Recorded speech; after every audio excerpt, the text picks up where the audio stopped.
Allegedly, in the new sitcom, Josh was going to be a very successful real estate agent, and Drake was going to be a failed musician.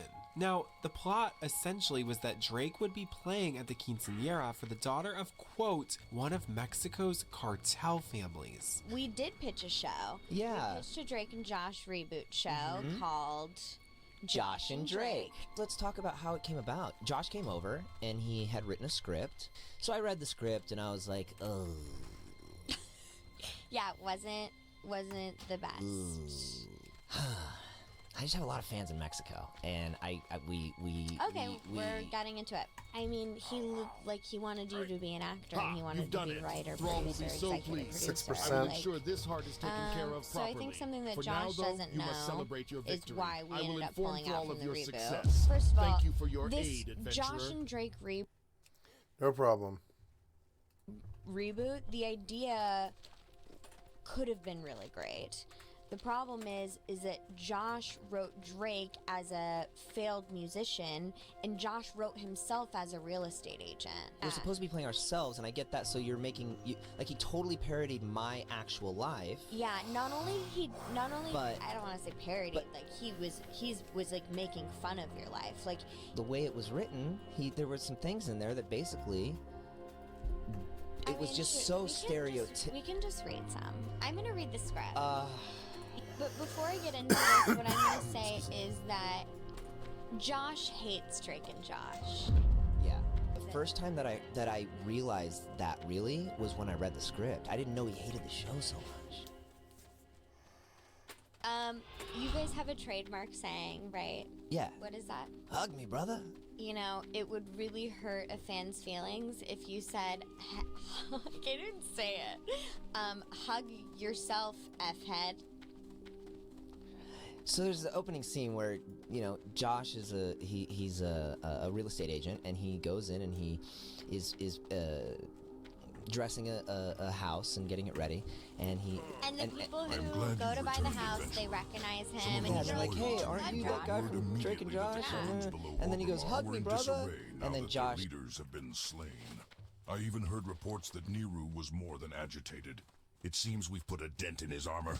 I can't say I'm displeased, even with such a minor victory. I think our next step should be to have you placed close to Nehru. If he is as agitated as reports suggest, then we may accomplish two things. One, you may be able to gain some greater knowledge about the Council, or at least the Burning Blade. And two, he may just begin to trust you enough that he asks you to start to aid him. He may very well look at you as someone who can fill the void now that some of the leadership is in turmoil. Return to the cleft and speak to him again, but do not be too overt. I wish you could queue, but I don't think you can. You have to like do it from the Valley of Honor. It's so stupid. Plus, I need to train. I think now I don't get poisons yet, but I get I have all these rogue quests I've got to do that I'm behind on.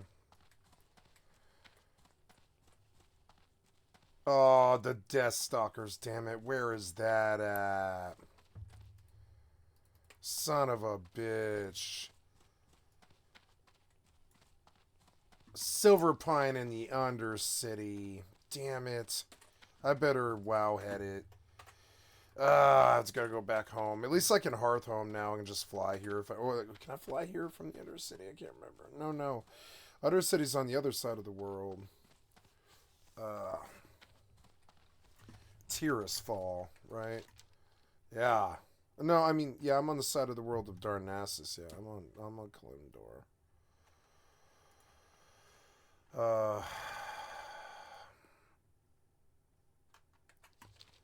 Yeah, man, the classic. It's been so long. It's like a total memory jog for me. At least I waited until it got good, instead of just slaving along again for another 3 years or whatever. I feel like I can get this all done in like a year and let it go. Shit, where are you? You're Ragefire. Shit, I went too far. Damn it. Like, I like this game. I like Rogue. It's actually, like, it's very fun for me to do this on a different class. Because I always sat Priest the entire fucking time. I was basically everybody's fucking heel slave for a really long fucking time. Like, 15 years. Final Fantasy 11 too. Even on the private server, I was the power level. And I just, you know, it's good to... It's good to, you know, it's good to sit around and enjoy DPS. I like DPS. I was fairly good at Rogue. I took it to 2200. I mean, that's not amazing, but it's a gifted Rogue. It's somebody who will get kills, you know? I love the way this fucking sword looks. I could see falling in love with this Rogue. By the time Season of Discovery reaches 60... These guys are just chaining dungeons, but frankly, like, I don't know. I'd like to go to Dead Mines, but I don't even know. I'd have to, I mean, yeah, I'd have to I'd have to Hearthhome to Undercity. And I'd have to walk all the way...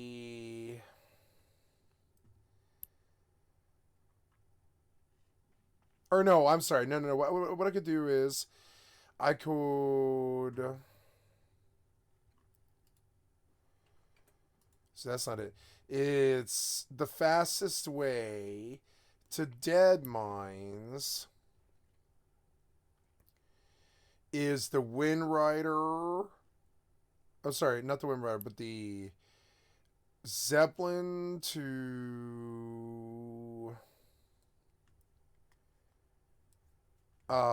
Booty Bay, or not, yeah, Booty Bay, it's not Booty Bay, it's like the other one. It's not Booty Bay, it's, Gromgol.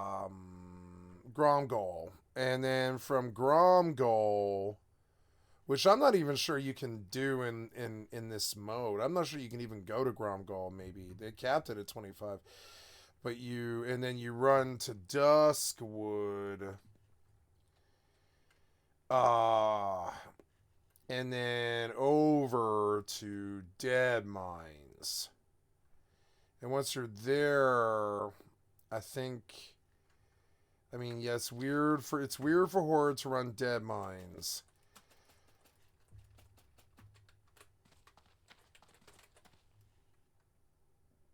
Oh my god, I love the hook sword. I wish it was longer. It's so cool. It's so cool looking. I wish I had, like, enchants.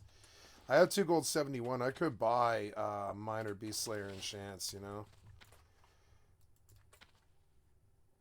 Oh yeah, lesser impact, huh?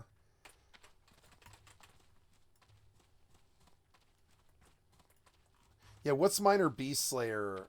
I'd have to pull it up, but I could buy 2 Minor Beast Slayers.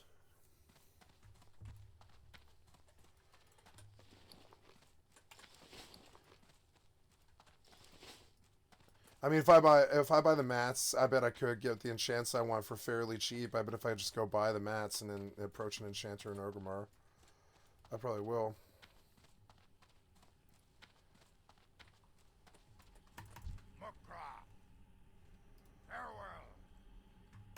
What?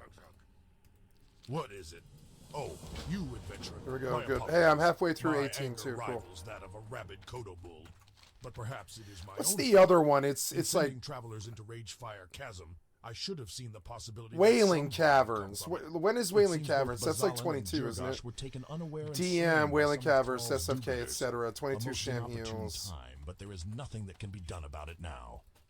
You are one of my lieutenants. Prepare yourself, adventurer. I will call upon you soon. My time spent on the searing blade may be all but wasted now, but that does not mean that the Shadow Council's schemes elsewhere It's good to must do suffer. Horde after all I will this time do what again. I can to minimize the damage here in Ragefire Chasm. In the meantime, I will have my agents in the Barrens and Ashenvale begin work on our newest agenda. Return to me soon.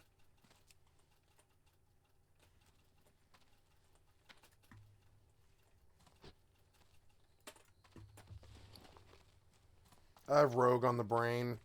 Rogue is so mindless. I love it. In the car and goes, Hug yourself, F-head. And that so alone. that was the first thing that I was like, we can't open that our alone was my show like that. first red flag because you just said F you to the entire Our freaking audience. Josh fan base. Yeah. But then we go into Mexico right Yeah. after that. Yeah. Right after that line. Oh, really? So, yeah. So Oh, wow. Hug yourself, F-head, and then it goes to, and then opening of the show, Josh and Drake. Then immediately Such as a we good title. open the show, we're in Mexico. Drake performs at a quinceañera, a Latin celebration of a girl's 15th birthday. It's not your typical quince. This newly 15-year-old Elena is the daughter of the biggest drug kingpin in Mexico. Really? Her father, Enrique, the head of the cartel, sits in the middle of the party at a table surrounded by guards and beautiful women. Really? Escobar, Chapo. Drake is on stage backed by a mariachi band, while the birthday girl watches the girlfriends in the front row. People drink copious amounts of alcohol. Oh, and this is my favorite part. And ingest other illicit substances at a 15-year-old's birthday party. Yeah, Okay, like that, because that's what they do there, right? Drake finishes singing the theme song to Drake and Josh, in parentheses, I found a way, and gets a big round of applause. Right when I read that, I was like, man, I can't We can't do that. represent. But it gets worse. So then they go into a gunfight, and then they don't want to pay Drake, which is also another terrible stereotype. And then they don't pay him. He gets stuck in Mexico. He doesn't have any money. Which is a direct. Well, like, it's just a direct insult on what What we've I've been built. building in Mexico for years. what I've that worked he has on and no idea cultivated what and- we've been doing, but that's Yeah. fine. I just want to know, 'Cause, why like, was could he you- a real estate agent and you were a failed musician? Like, why wasn't he a failed YouTube star or Viner? And then you could be like, why wasn't it something like closer to I don't maybe, know. like, I told him, I was like, you dude, know? make me a failed actor in New York, like, Yeah. and I'm sleeping on your couch, and you're like trying to be an actor too, or but- something. Drake appeared to fully pull out of the reboot as the script was culturally insensitive, and Josh allegedly refused to make changes to the storyline. Thus, right then and there, the project was nuked, completely lifeless in the water. Drake and Josh without Drake would be impossible. So not only would fans never see the reboot reach their TV screens, but Drake and Josh would never reunite again. And it may be a good thing that the reboot never happened, as just 1 year later in 2020, the first round of allegations started coming out against Drake Bell. Drake Bell denies abuse allegations from his ex-girlfriend, Melissa Lingefeld. The 30-year-old artist, who goes by the name Jimmy Ono on TikTok, accused the 34-year-old actor of verbal and physical abuse in a video shared on the platform Wednesday, August 12th. First, I would like to start out with saying that I don't really care if anyone believes me, as this is my story and my life, and something that I went through. It wasn't until recently that I actually realized that abuse isn't something that all women have to go through. That's expensive. She said she was 16 years old when they started dating and that she was homeschooled. I moved in with him, I was singing. It wasn't until about a year when the verbal What is abuse leatherworking started. doing And for when I me say now? verbal abuse, Nothing. Imagine the worst type of verbal abuse you could ever imagine, and that was what I got. It then turned into physical, hitting, throwing, everything. At the pinnacle of it, he drug me down the stairs of our house in Los Feliz. Oh my god. My face hit every step on the way down. I have photos of this. Christ. Then finishing off the video by saying, quote, I don't even want to get into the underage girls thing. I mean, but I will. I'm scared. Then in the 8 TikToks she's posted since her explosive video, she shared DM conversations she's had with many girls after her story went 60 viral. With tons of girls silver. admitting that they had inappropriate relationships with the star when they were less than 18 years old. As well as 2 of his other past long-term girlfriends coming forward that they had the same experiences with him. With her finishing off saying that her and Drake Bell's other 2 long-term girlfriends are consulting with their lawyers to get justice. The singer captioned her video with, "This is my truth. I hope this message reaches young girls," she wrote, "and that no one has to go through what I did." But Bell slams the claims in a statement to E! News, saying, "I never abused my ex-girlfriend or did so many of the other things Melissa falsely claimed on her TikTok video. As our relationship ended more than a decade ago, we unfortunately both called each other terrible names, as often happens when couples are breaking up. But that is it." He then adds, "Clearly, Melissa still felt close enough to me just last year that she was comfortable reaching out to ask me to provide her with financial support during a tough time, which I did."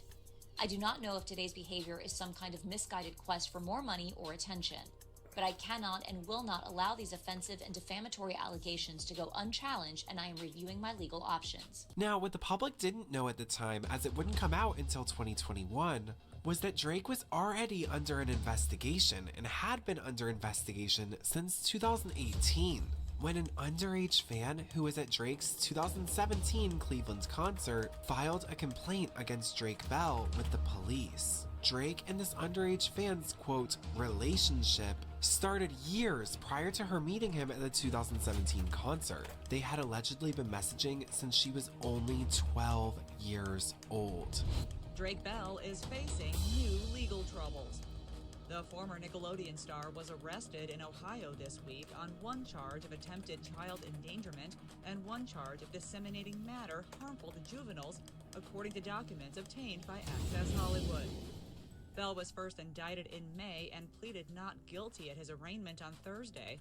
He is currently free after posting a $2,500 personal bond. According to the spokesperson, Canadian authorities contacted Cleveland police, whose subsequent investigation revealed that the alleged victim attended a concert of Bell's in December 2017, where he allegedly, quote, violated his duty of care and, quote, created a risk of harm to the teen. My God, there's a lot of The pair had allegedly those. established a relationship years prior, and in the months leading up to the concert, Bell allegedly sent her, quote, inappropriate social media messages. Drake Bell would end up pleading guilty to attempted endangering children, a 4th-degree felony, and a misdemeanor charge of disseminating matters harmful to juveniles. He was sentenced to 2 years probation and 200 hours No of community way. service. Drake would No go on to make a statement to his way. fans, denying the allegations Wow. of abuse against the underage fan, despite allegedly messaging the underage victim since she was 12 years old. Drake 12 did admit years to sending inappropriate old. messages to her that stopped 12 once he asked how years old she was old. years later when she was 15.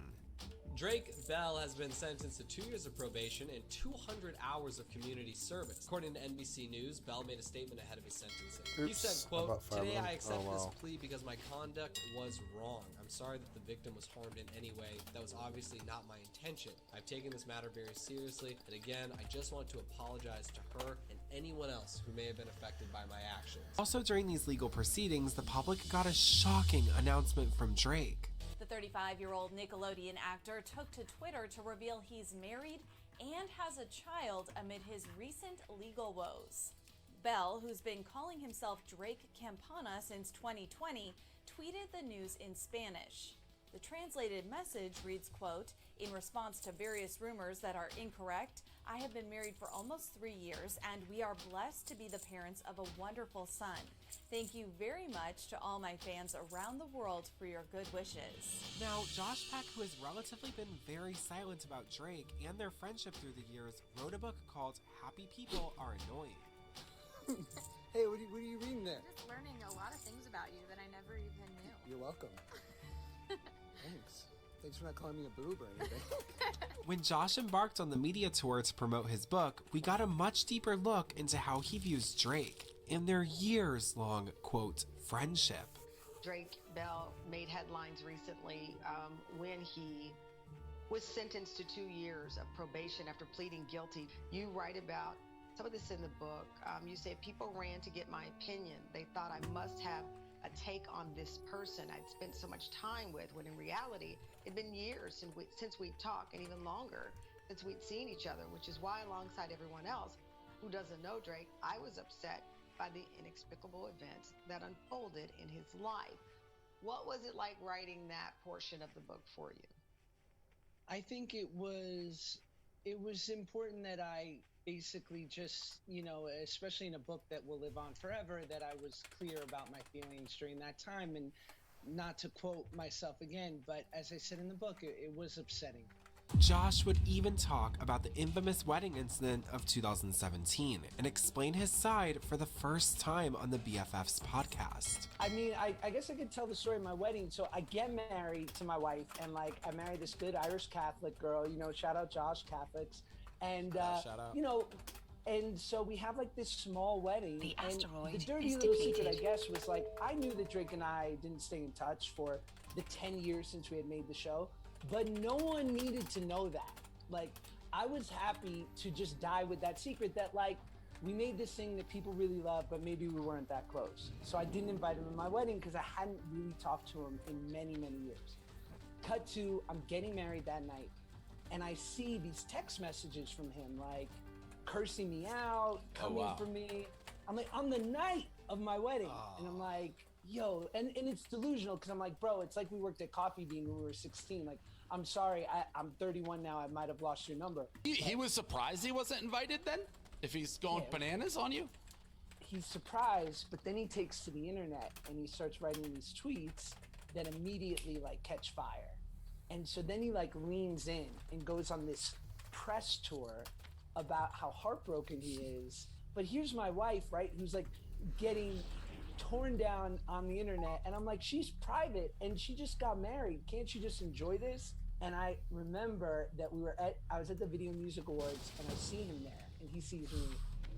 And I go up to him, like, and this might be the most Sopranos thing I've ever done. And I look at him and I go apologize to my wife right now. And he goes, okay, Drake and Josh is something I'll be synonymous with forever, and I'm proud of it. And I want to like the guy that my name is attached to forever. But unfortunately, you know, it just sort of worked out the way that it did. Do you think he would have invited you to his wedding? No. What meant the most to me was what this show meant to other people. And because it was in reruns for free forever, like, I'll still at 35, having not shot an episode of that for almost 20 years, have new kids and families come up to me and talk about how much they love it. And it's a testament to the show that it sort of had that lasting power. But so no one to me had to ever know that Drake and I weren't exactly close. Right. You don't talk to him anymore at all, right? I don't. This upset Drake, and he knew he had to take action. So he and his wife started a podcast called Drake and Janet, and their first and only episode was explaining their side and countering Josh's claims. That's why he's doing press. Yeah. I saw he's like on a press tour, And they're and talking about a things that fight happened we had 5 5 years ago.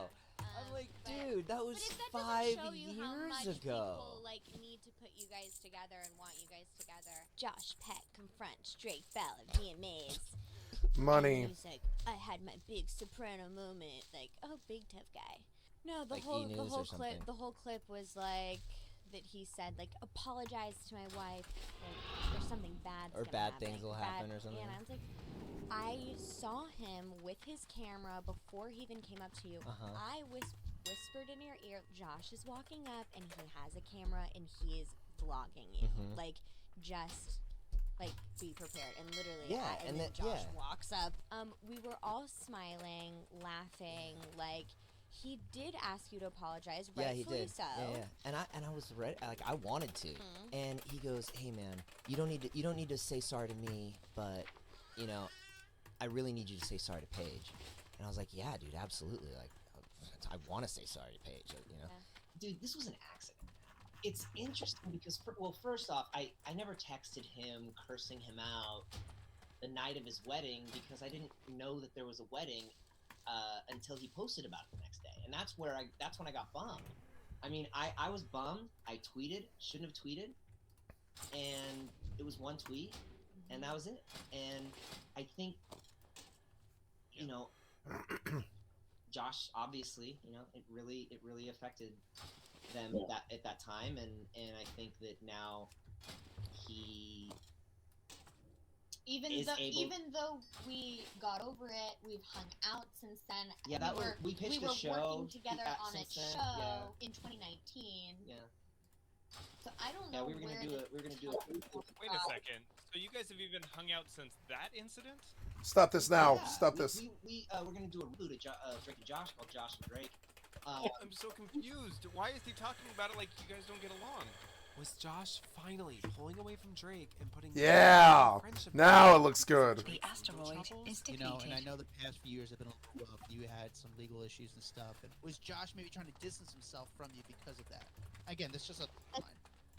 No, and that's interesting that you say that because we thought that. Or could it be that Josh has never felt the same as Drake? Josh did say he never wanted to be the Jerry Lewis to Drake's Dean Martin, and he held off on the opportunity for a reboot for years. And when it was finally in the works, Josh would try to rewrite the dynamic between Drake and Josh, which was classic and at this point also iconic. The Nickelodeon sitcom Drake and Josh may have been a positive core memory for Drake's life, but for Josh, it was seemingly the opposite. As Drake became more and more attached to Josh and accustomed to perform, Nice, 15 silver on that one. resentment for his co-star only grew further.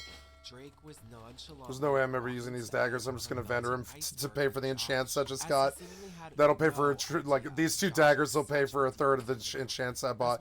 So that was I got 2 minor beast slayers. That's 4 extra damage to beasts when I'm attacking beasts, and I do fight a lot of beasts, and I imagine I probably won't have these swords long, but I'm addicted to sword glows, especially because it makes you makes you stand out amongst all these peasants and stuff. Looks like I have fucking lightsabers, you know? It's so cool. I love my glowing swords on rogue. And then I got agitated cloak. So that's like not much extra damage for 60 silver, but definitely because the sword I got in there I'm very happy with, actually. It's a crappy green, but this sword has a chance on hit, reduces target enemy's attack power by 15 for 30 seconds, which is super good for solo. So like I'm very happy with what I got in there, actually. And yeah, and we'll go like, and I vendored, and this didn't even feel like I just shelled out like, I don't know, 90 silver for enchants and stuff, and it didn't even really feel like it hit in a way that was very like, you know, deep in the bucket. It wasn't even that bad. It, you know, it felt kind of exorbitant, but it didn't feel like, you know, I'm a fancy lad, I guess. I'm a fancy rogue lad, but now I look like the dope rogue on the block with the curvy swords and shit, and I'm gonna fuck you up, you know. Searing Blade, it's a 2-hand. I keep looking stuff. Assassin's Blade, Dagger, 19, 3 strength. Wanting to buy, yeah. He's sub. I went Sin this time. I'm a Sin rogue this time because I was into lethal. I want Malice, improved Slice and Dice, which is 8 points, right? 2 points in Murder, increases all damage caused against humanoid, giant, beasts, and dragonkin targets by a 2% boost to my damage to most targets in the world. And then Lethality, increases the critical strike damage bonus of your Sinister Strike, Gouge, Backstab, Ghostly Strike, and Hemorrhage. So my Sinister Strike, which is my main, my main thoroughfare, it gets a nice 30% critical strike damage. And then we finish out with Exposed Armor, and that's my whole play. I play Sin Rogue, and I fucking love Sin Rogue. Later on, when I hit 20, we do the last 5 points in Improved Poisons, I think. Oh, no. We go Relentless Strikes, actually, for 10 points, damn. Yeah, it's actually, no, it's Relentless Strikes, and, oh, yeah, it gives your fishing moves, but it's add a combo point, huh? Ruthlessness would be pretty good. There's so much good stuff here. But it's actually Murder, then Relentless Strikes, which is, yep, and then and that's the next one. We go Murder, and then once we hit 10, after next 3 levels, I hit next 3 levels puts me at 21. That caps out Murder and Improved Slice and Dice at 21. Then Relentless Strikes to 22, and then Exposed Armor to 24. And at at 25, wow, yeah, I don't even know. It's hard. It'd be nice to improve the garrote damage a lot, but I mean, it's hard. I don't believe I can. We buy Murder, we buy Ruthlessness, and we buy Relentless Strikes, which is dope as fuck. And we finish out with the Exposed Armor, and that's the play for this era of for me. And it sucks, but that's right where I'll finish. And it sucks because I won't even get very far in the chart. But boy, that'll be fun. Eventually, I get improved kidney, but improved poisons is where the real money is at. Because like one things I noticed is we have this thing now, quick draw, which is like your own concussive shot. So I don't need crippling poison. I can run double deadly with improved poison, and that begins to be really strong. Like I wish I could get improved poisons actually. Of all these things, I want to go buy to murder here at 10, and then relentless strikes and improved armor puts me at 13. And then 2 points in restlessness. Oh no, 3 points in restlessness, which puts me at 16. And I'm gonna cap out with 4 points in improved poisons. And I'm gonna run double deadly on swords. Yeah, double deadly on swords. Ah, man. I like it. Yeah, I like it. It's good. But anyways, I was leaving Ogremar. Oh no, I have to go to the Valley of Wisdom. I thought I did that. Oh, I have to go all the way the fuck back down the alley. Damn it. I thought I fucking did that. I talked to him. What? Well, at least I get more XP then. God damn it. Whatever.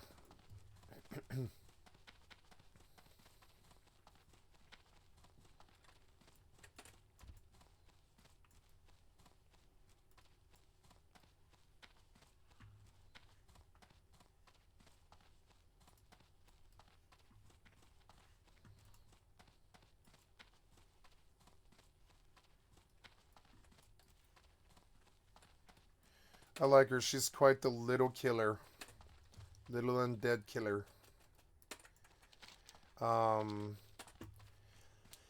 You know, it's funny because, like, I don't know, at 25, twinking out level 25 would be so fun, just running all the stupid dungeons till you have all of the fucking gear. You're just this deadly-ass rogue, and then going to Ashenvale looking for solo fucking Alliance targets. That'd be so fun. People, I don't know why they, like, people were leveling. Hit bang 17 and 18 people all day, like PvP and stuff, and just kill them. It'd be so fun. Roaming around, fishing the lakes in Ashenvale, and killing people. I think that'd be very fun, actually. And if anybody fucks with me, I just vanish. At 20, in 2 levels, I can vanish. And I can just fucking fuck off if anybody fucks with me. I can just leave. Most of the time. God. When Mob hit, there was this...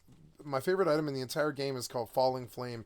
It would just shoot you into the fucking air across the entire zone in an instant. You like it was like you hit it and it was like getting shot like a rocket. It would be like boom, and it would just send you flying into the fucking stratosphere across an entire zone. Sometimes like a quarter continent if you did it right with the right goblin glider and shit. You could go like 2 zones over from where you were initially standing. So right at the end, right when you're supposed to die in a world PvP thing in a 1v1, and you were losing it, and you used all your cooldowns, you were out, you bust the Falling Flame, you go fucking shooting off into the fucking sky like a cannon. They can't stop you. If you're free, you're gone.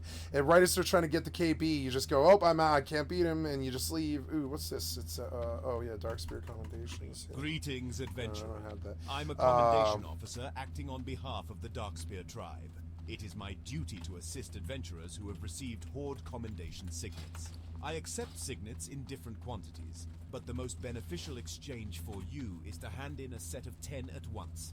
I will enter your deeds into our records when you hand in your signets.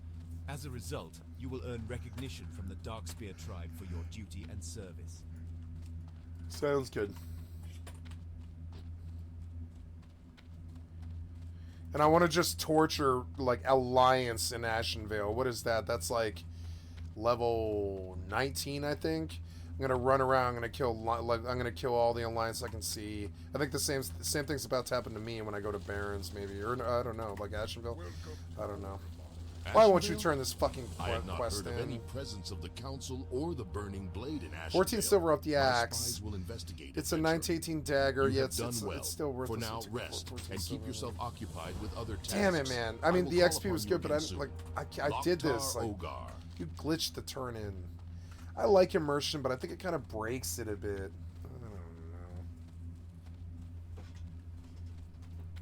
I don't need immersion with the full voice thing. It doesn't really do anything to me, and it breaks everything, kind of. It's sort of annoying. Let's turn off the immersion mod. I like it, but it's not to my taste with the other mod. This is me. I want immersion. Immersion. I don't know. Narcissist is nice, actually. We will run Narcissist. I don't mind it. I wish there was a keybind for it, however.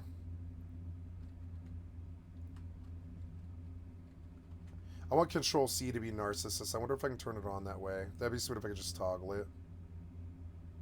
Yeah. Can I get a Narcissist keybind? I don't think you can, but let's go see. Narcissist, right? So, hotkey, right? I want a hotkey. Oh, open Narcissist. You can bind a hotkey. You can. C, right? Override toggle character pane. Yes. No. Yeah, override the toggle character pane, yeah.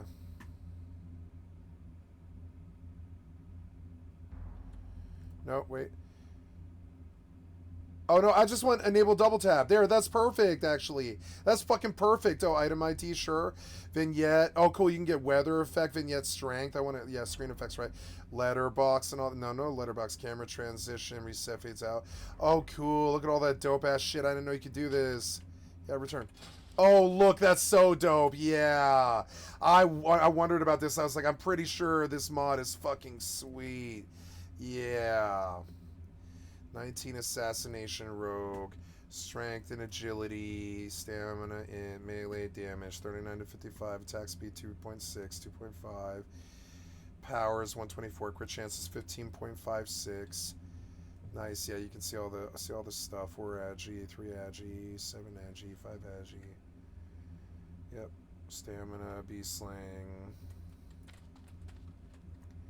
Looking good. And that way, yeah, if I need to do any quips or anything, I can do that. But if I need to, oh, yep, I can just pop the fucking.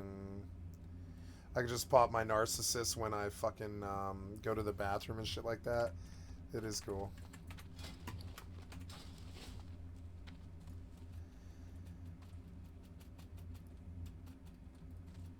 It's weird because Season of Discovery.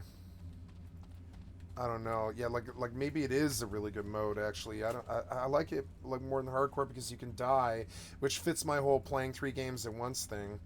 Maybe this is a better mode just because people are more interested in it at the moment. Eventually, when it dies out, hardcore can always wrap around me like a, you know, the arms of a sweet bar or a woman or something. Yeah, RFC Razorfen. Oh yeah, Razorfen Chasm. Yeah, RFC. Yeah, Wailing Caverns is out there in the Barrens. I don't really know what gap to carve here. Oh, I go to the Dark Moon Fair now, but oh no, I do have another turn in an Undercity, but I don't want to come back here on the Zeppelin. But I mean, yeah, it would be nice to turn in. I mean, what's the reward? It's no good. Oh wait, no, 2 agi, 2 stamina, 2. Yeah, that's no good. I have 7 agi pants, I think. Right. Yeah, 7 agi pants, right? Yeah, they are 7 agi. Yeah, she's so cool looking. I love Narcissus. I think it's such a good mod. I always did. I think it's such a cool little mod. You can do such cool things with the WoW client. Fucking Peggle and shit like that.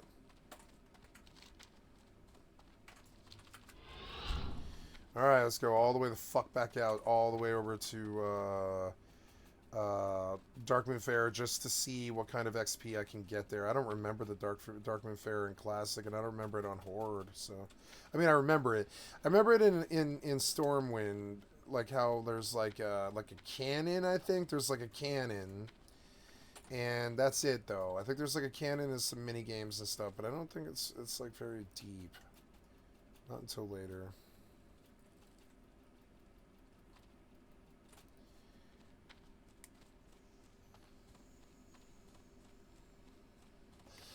It'd be nice to have him make healing potions.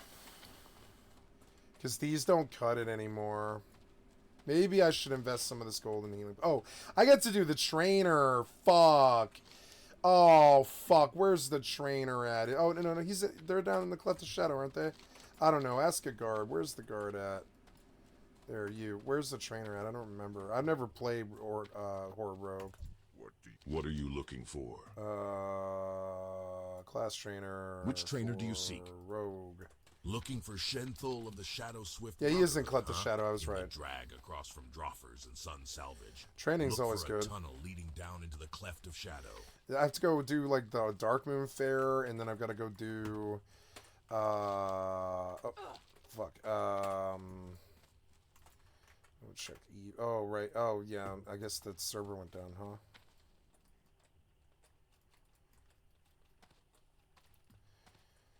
Razor Fin Chronicles. I liked that, but it took a long time. It took like 30 minutes, and it was fun, but.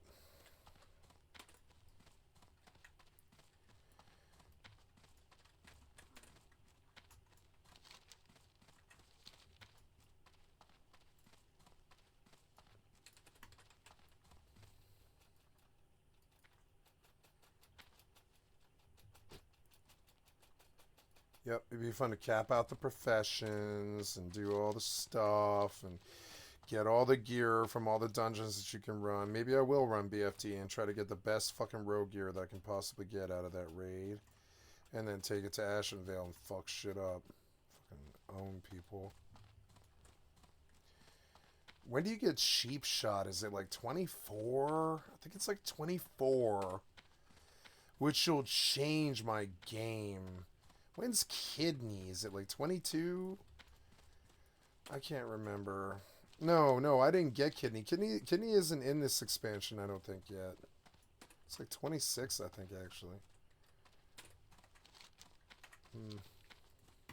Musician, Josh was always the butt of the joke, the quote, fat funny kid who Helen never loved. Aww.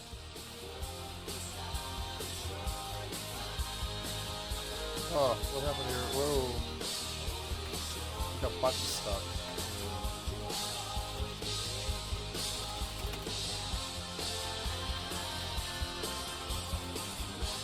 I cannot jump. What are you doing? What? Okay, I don't know. It's some kind of weird thing. Rogue Trainer. Ambush. But that requires daggers. But I got... That's kind of disappointing. I wish you would lower the stuff like Kidney to level 18. That'd be sweet. That would have been Classic Plus.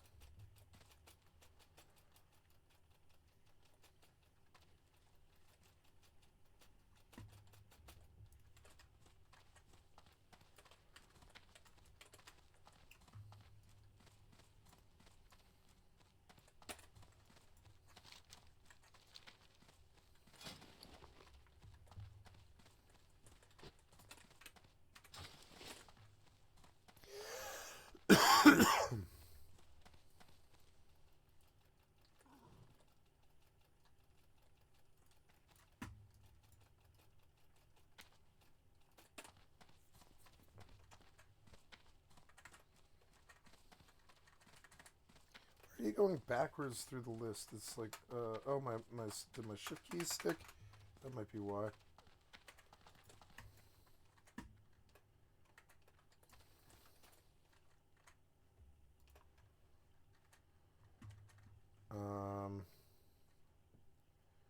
The Untold Story of the Black Eyed Peas. Yeah, that might be good. Deep dive, sure.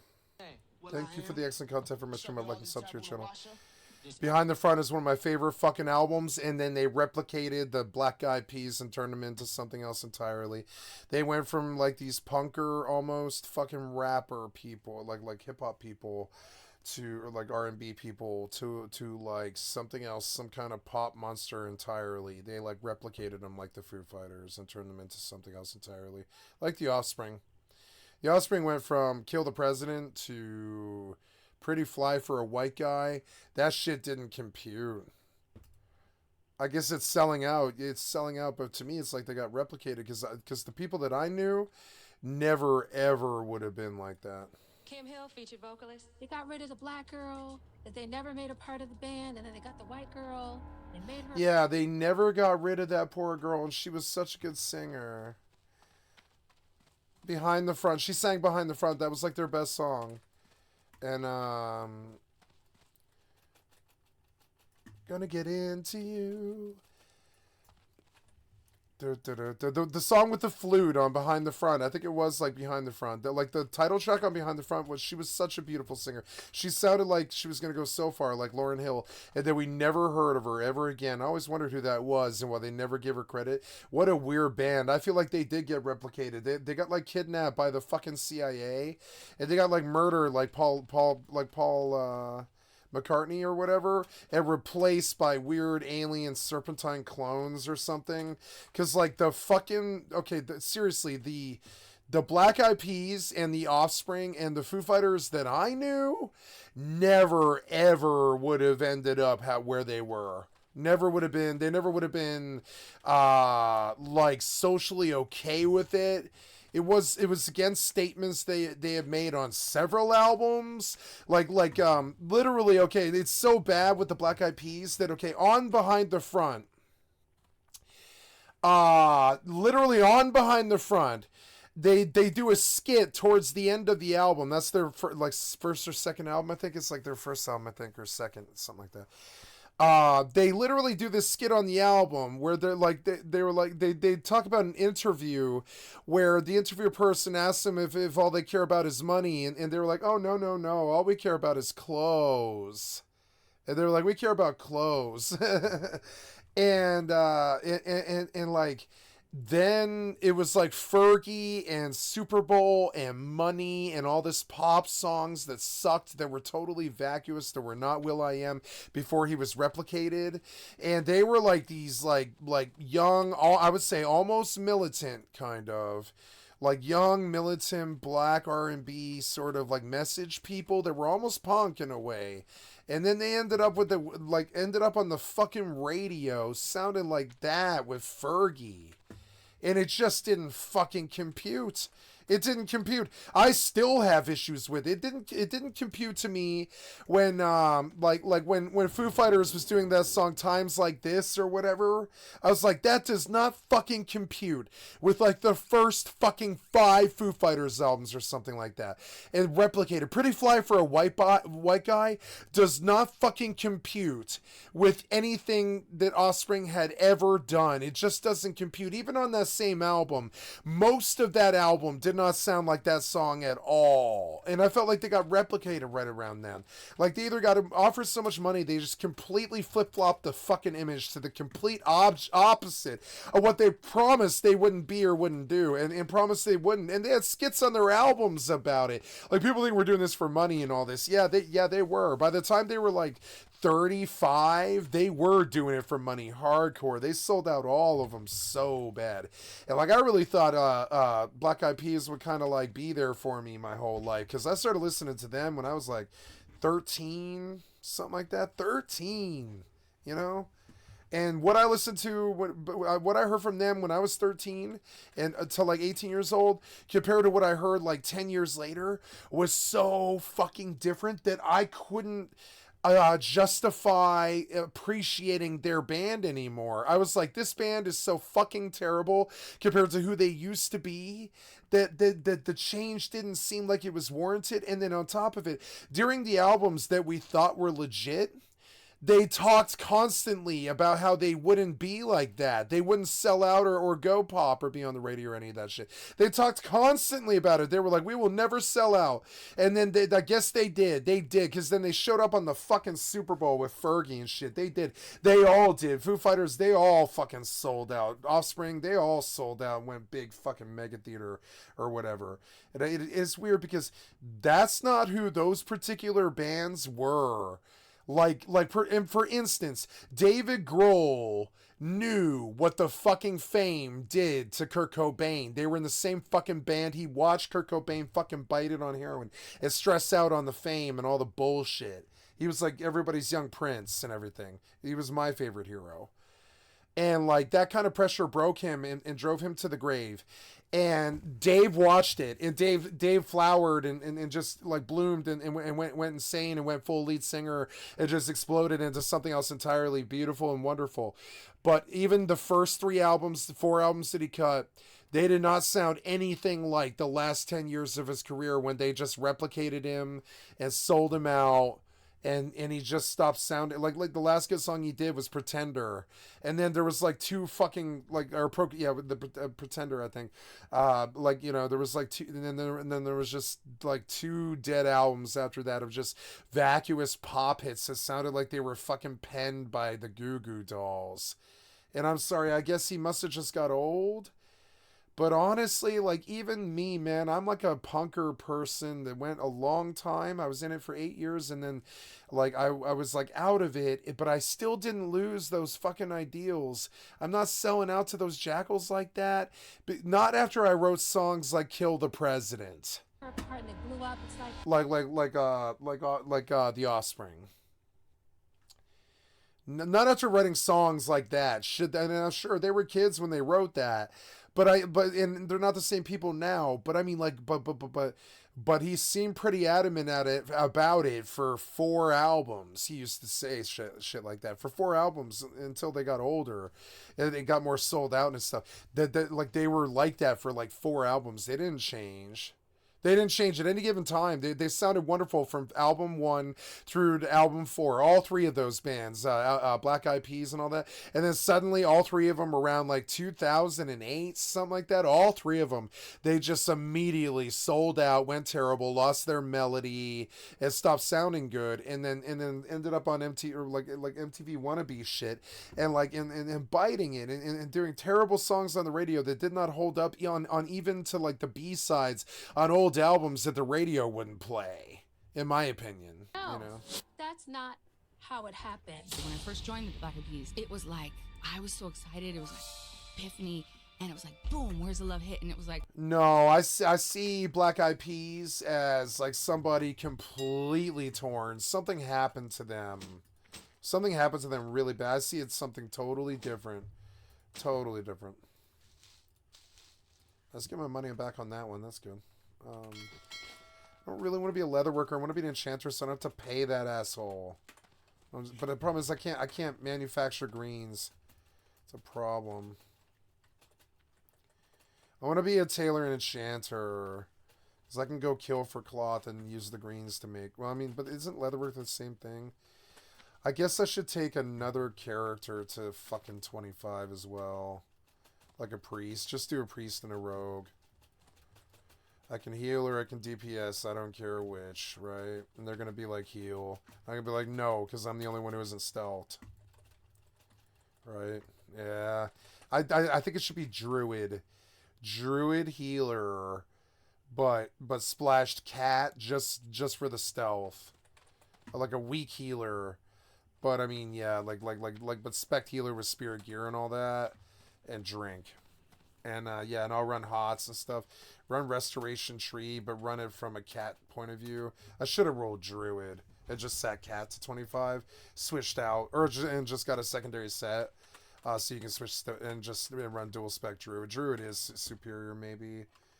Shit, maybe I should run a Druid, but like, I don't know. I like this rogue. Rogue's simple.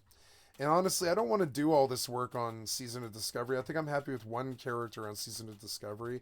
It's Hardcore is the one that I want to do all the 60s on, you know? All the 60s. Like, all the 60 classes. Even Warlock, which I was like my least... Well, Paladin is my least favorite. I really don't want to do Paladin to fucking 60. I will, but I don't want to. I really don't want to.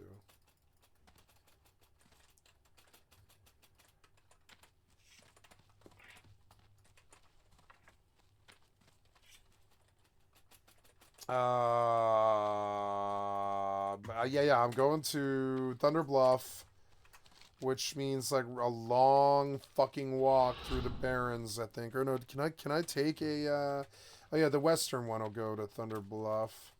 Yeah, I get to do a Zeppelin ride. Cool. terrible person that is joining the Black Eyed Peas. She's ruining it. They're like, it's a white girl. You know, absolutely. Joining a group that's like a hip-hop urban group that is going to draw some criticism. No one's breaking up. No rumors. There was rumors that y'all are breaking up. I remember having a conversation, we all did, with Ferg, and she's like, you know what, I'm going to do the solo thing. Ferg is coming out with a solo album, and like earlier this month you guys performed and had someone else. There was this lady named Blue Cantrell. I thought she was so much fucking better than Fergie. They should have taken Blue. And she was black, too. Like, I mean, so is Fergie, I think. Or at least Half Black. I don't know.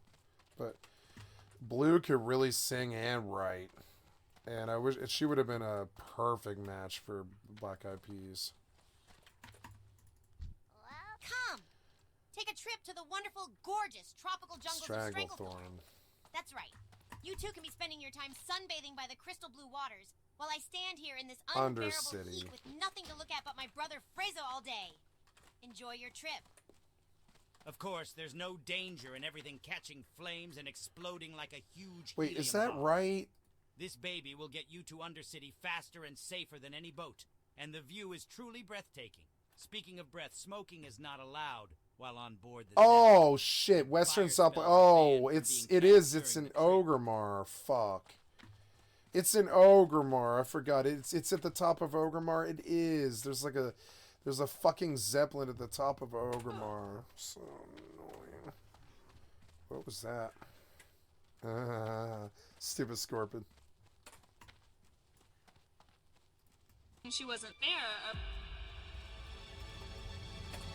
We replacing Fergie? What's happening in the future? Oh my god, they replaced Fergie? I didn't even know. Everyone's do a very job of distorting reality. Well, give me the reality then.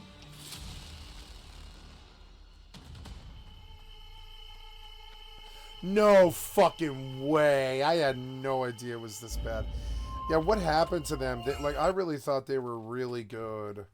Like, long before they ever got to the radio. I thought they were super fucking good. Like that album Behind the Front really changed my life. And then boom, they were just done. I just put on Behind the Front every day. It was like a religious album for me. It was so good. And now, it's this lost legacy from a group that I don't even recognize anymore. I mean, not that, they needed to stay the same for 30 years, it's just... But they gave up on the sound that made them as good as they were. Hi, I'm Shelby, and welcome to Shelby's Search Bar, a series on Deep Dive where I take you all on a journey through the world's largest database, the internet, and present stories to you that I find interesting. In today's episode, I will be diving deep into the world of the Black Eyed Peas, one of the most successful and best-selling groups of all time. But they didn't get there overnight. It took a decade of dropped record labels, failed girl groups, and an ever-changing group roster before reaching global success and recognition. This episode of Shelby Search Bar is sponsored by Green Chef. Y'all, if you know me, then you know if I am not making content, I am cooking. However, I'm not good at planning meals ahead of time or even making it to the store for that matter. That's why I love today's sponsor, Green Chef. Green Chef delivers seasonal, chef-crafted recipes featuring farm-fresh produce and organic, sustainably sourced ingredients right to my doorstep. Green Chef is a CCOF certified organic company, which is amazing as one of my goals this year is to eat higher quality ingredients. But for me... See, it's odd because she's doing an ad for this, but it's a dude doing the narration. The best part is the convenience, allowing me to achieve my goals this year by giving me back time in my day. I can skip the grocery store, and the proportioned ingredients make cooking even easier. I also always struggle to figure out what am I going to cook, so getting a variety of new, nutritious, balanced, and delicious recipes to try out has been amazing.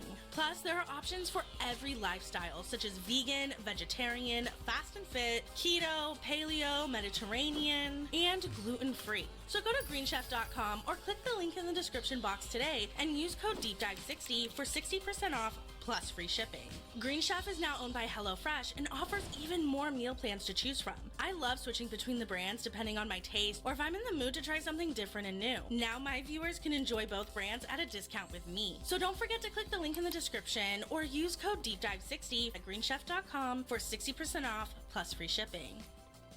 Let's first dive into the group members' formative years and the series of events that brought the iconic quartet together. Stacey Ann Ferguson, known today as Fergie, was born on March 27th, 1975. Growing up in the entertainment capital itself, Los Angeles, California. Now, while Fergie seemingly had the typical American childhood, there was nothing typical about Fergie. From a very young age, she boasted an incredible soulful singing voice and a charismatic personality perfect for television. So, did you always want to be a performer growing up? Was it in your bones? Yes, definitely. I was a little child and used to perform in the kitchen for my parents and my sister. In the kitchen? Oh yeah, I used to grab things, whatever was there, make commercials. Peanuts have minerals in them, and you should buy the kind that are very good to eat. For peanuts are salt and peanut butter. There are lots of things. There was Oh, nothing come Fergie on. wanted more as a child than to Damn it. break into the entertainment world. Knowing what a difficult industry it is to succeed in 1982, Fergie hit the ground running at just the age of 7 years old by starting off doing commercials. I liked your other song better. I'll just learning walk. touch typing by playing Typo Attack. Wanna try? I thought she'd never ask. When Fergie was 9, she voiced Sally Brown in a couple of the Charlie Brown TV movies. And she had a role in a horror comedy film called Monster in the Closet. However, Kids Incorporated was Fergie's big break. Kids Incorporated. Wow.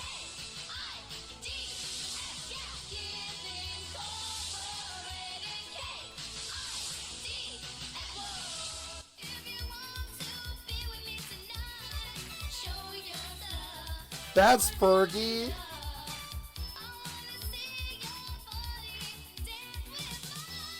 Kids Incorporated was She a could children's sing. television series that began in 1984. The kids show was picked up by the Disney Channel in 1986 and aired until 1996 on Disney. Not only did Fergie get her start on Kids Inc., but so did Jennifer Love Hewitt, Mario Lopez, and quite a few other celebrities. I was on a series when I was younger called Kids Incorporated, and we would do songs of the time. We were these little kids just doing all these songs. I developed a very eclectic taste in music. It's like a menudo for my ears. Renee Sands and Fergie starred alongside each other for years in Kids Incorporated. They became really close friends as they That was basically creepy. grew up together on set. By 1989, they had aged out of the show and were ready to begin their next adventure, a girl group. However, Why do they sound like they speak of it like it's this orphanage and they like age out and they can't be parentless anymore. They've got to go join the real world. That's like the fucking analogy they use. They're like they aged out of the Mickey Mouse Club, and it just became too weird for them to make money with the Mickey Mouse Club anymore, and they're just cut loose like orphans basically. other members, so they brought in Stephanie Rydell, a high school friend of Renee's. And in Oh my 1990, God. the girl group NRG was born, which stood for Oh New my Rhythm God. Generation.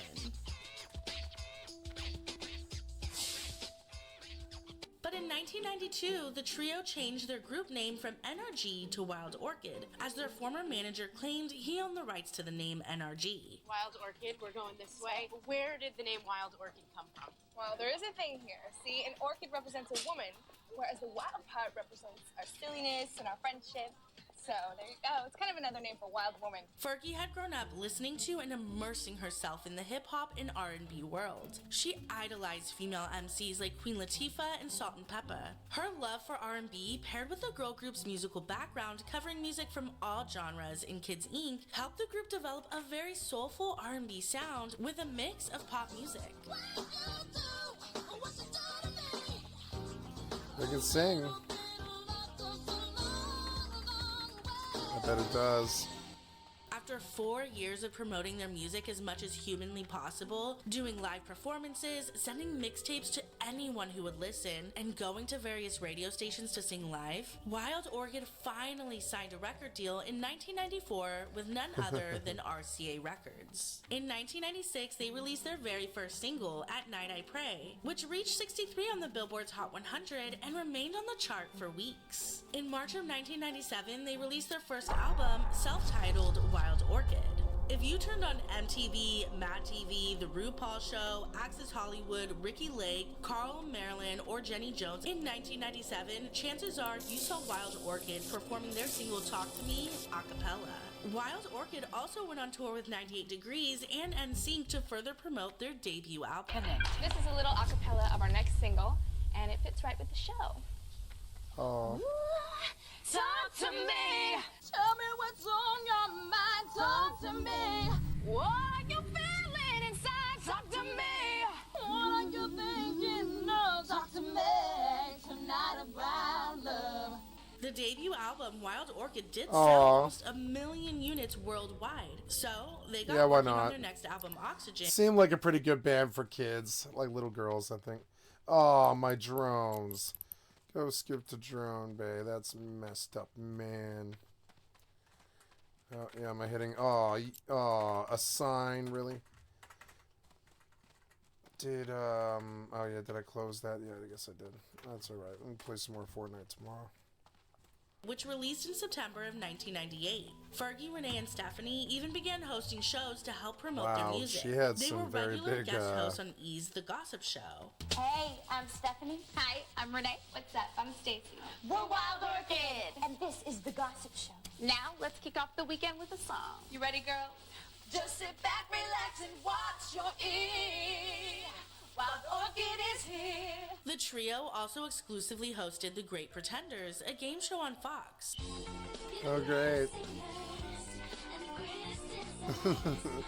When I was a kid, I used to really, really, really hate this culture. Really hate it. Like, I used to hate the Backstreet Boys and the NSYNC and the fucking... the JT and the fucking Christina and all this. Then I began to like their music, but I didn't like their image or the things that they were pushing, which was like this weird wholesome image when a lot of the people that I knew just weren't into it. I couldn't think of anybody I knew that was into that thing they were selling.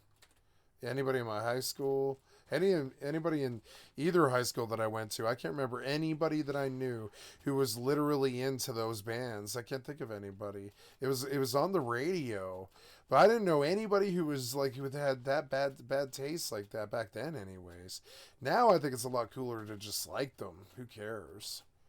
But during the time, it was a statement to like them, and I didn't know anybody who did. But they were all you could hear on the radio. It was really weird. It was like somebody bought the radio. I mean, Clear Channel kind of did buy the radio. They were like, oh, this music's clean and wholesome. It should appeal to the South or whatever. And that sucks when you homologously, mix fucking music like that.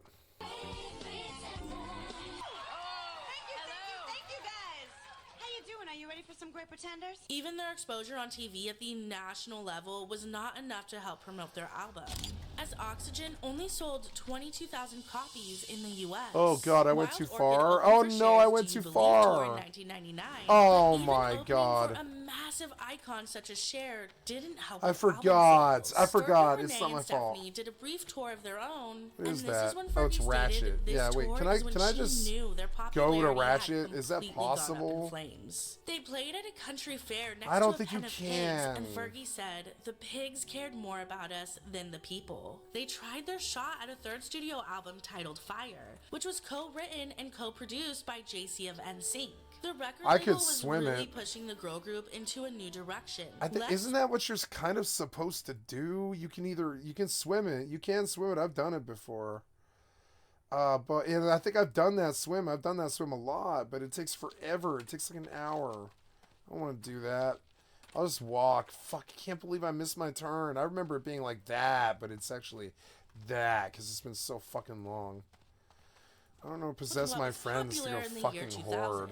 However, Fergie didn't want this. She wanted to go solo, but was afraid to tell Renee and Stephanie that she wanted to leave the group that they formed 11 years prior. This period in Fergie's life was extremely difficult, and she ended up turning to substance abuse. I've been in a girl group for a while, Wild Orchid, and it's like our songs were like, you know, it was kind of gospel tinge. Our first ballad called "At Night I Prayed." It was too urban for pop radio. We were too Caucasian for urban radio. Right. So it was like this hard thing, and it was like, okay, so the Spice Girls came out and they started making us do these, you know, cookie cutter things and trying to make us, and it was just like, it felt wrong. Corny, a little bit of corny. Yeah, a little lot of corn. It's like they sent these songs. It just didn't, in my bones.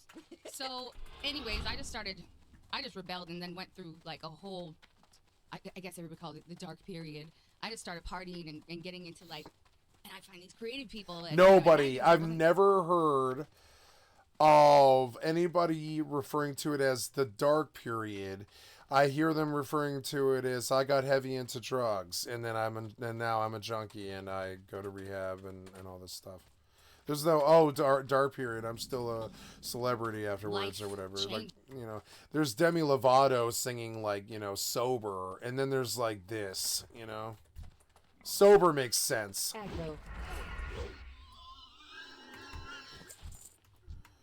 That was that guy. He's 25. Why is he 25? Because yeah.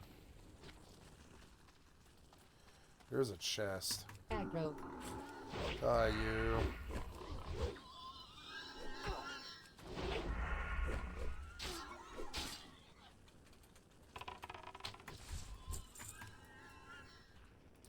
Come on, something good. Chests are good. Aggro.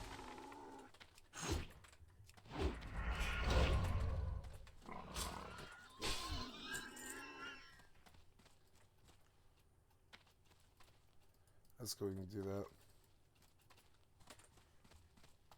And coming out of that and overcoming it, which was the hardest thing I've ever done, I realized that I needed to I was being loyal to my girls and staying in the group, but I really didn't want to do it anymore. You were addicted to crystal. Yes. That horrible. Like, I hear that's horrible. That, like, it does a lot of crystal meth. Destroys your neurotransmitters. Yeah. It's not good. Yeah. I started going out and taking ecstasy. You know, from ecstasy it went to crystal. And at first with any drugs, it's, you know, everything is great at the beginning, and then slowly your life starts to spiral down. It almost killed you, right? Yeah.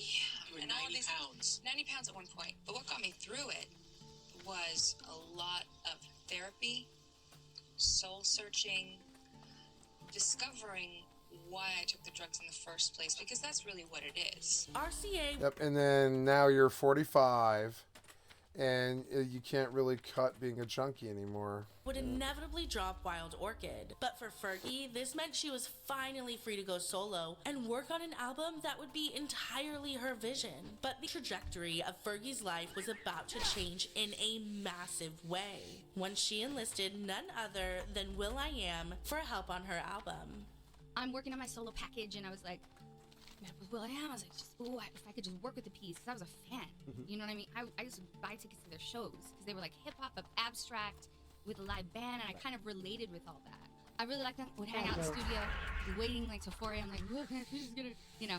He started putting me on songs and background singing, and then, you know, it came to the point where it was like, you know, maybe we should try to work and be part of the group. Wasn't my solo record yet, but it was like, oh my gosh, I get to be in the hip-hop culture, lifestyle. I get to tour around with this live band.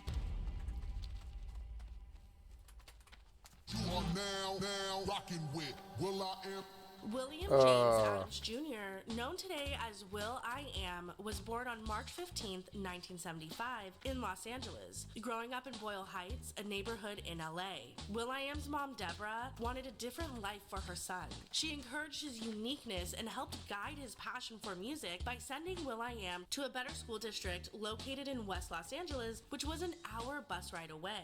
When will.i.am was in the 8th grade and 14 years old, he would meet his best friend, Alan Lindo, who is known as Apple the App. I was born in Philippines. I come from humble beginnings, from a Oh, poor wow. farming family. So how was it that you did eventually come to the US then? Oh, I didn't know she had an interview show. What's it called? I love her. I have a rare condition called nystagmus. And nystagmus. my mom found out about this foundation. They get sponsors from the U.S. So when I got to the U.S., my dad's roommate is will.i.am's uncle. There he is, my best friend. And really, I got my confidence in writing is from Will. He encouraged me like, man, you should rap, man. I'm like, what? I could barely speak English, man. He was like, I was just freestyle. He was like, what should I say? I was like, say anything, bro. So he was like, all right. So he's like, can I say something in my own language? I was like, yeah, man. So he was like, abacada, akuna. I was like, yo, that is amazing. What are you saying? He was like, A, B, C, D, E, F, G. I was like, yo, man, that's the best ABCs I ever heard.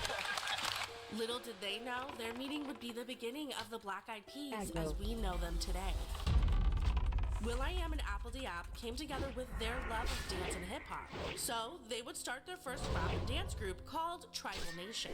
They would breakdance in the streets of LA, battling other breakdance groups. And this is when they really started to gain more of an underground following. But Tribal Nation wasn't exactly what they had envisioned for themselves. So they disbanded the group and created the Apban Clan, which stood for A Tribe Beyond a Nation, in 1992. Mookie Mook, Dante Santiago, and DJ Motivate would join will.i.am and Alldayerrydaybaby to complete the Apban Clan.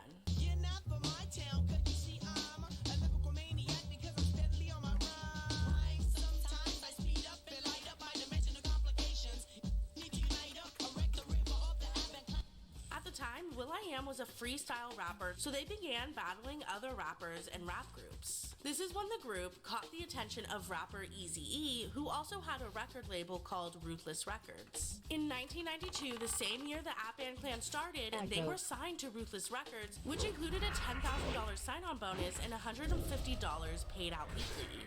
Will and Apple were only 16 years old when they signed their first record deal. Their hard work and dedication was not only insanely impressive, but they were really making a name for themselves at such a young age. Now, after being signed to Ruthless Records, the Apban Clan hit the ground running and immediately started recording their first debut album titled Grassroots. The album was set to release October 6, 1994. However, it was shelved. See, that's who they were. Due to the overall positive message. That's who they were. They were like this underground like just R&B band that was like kind of like Message.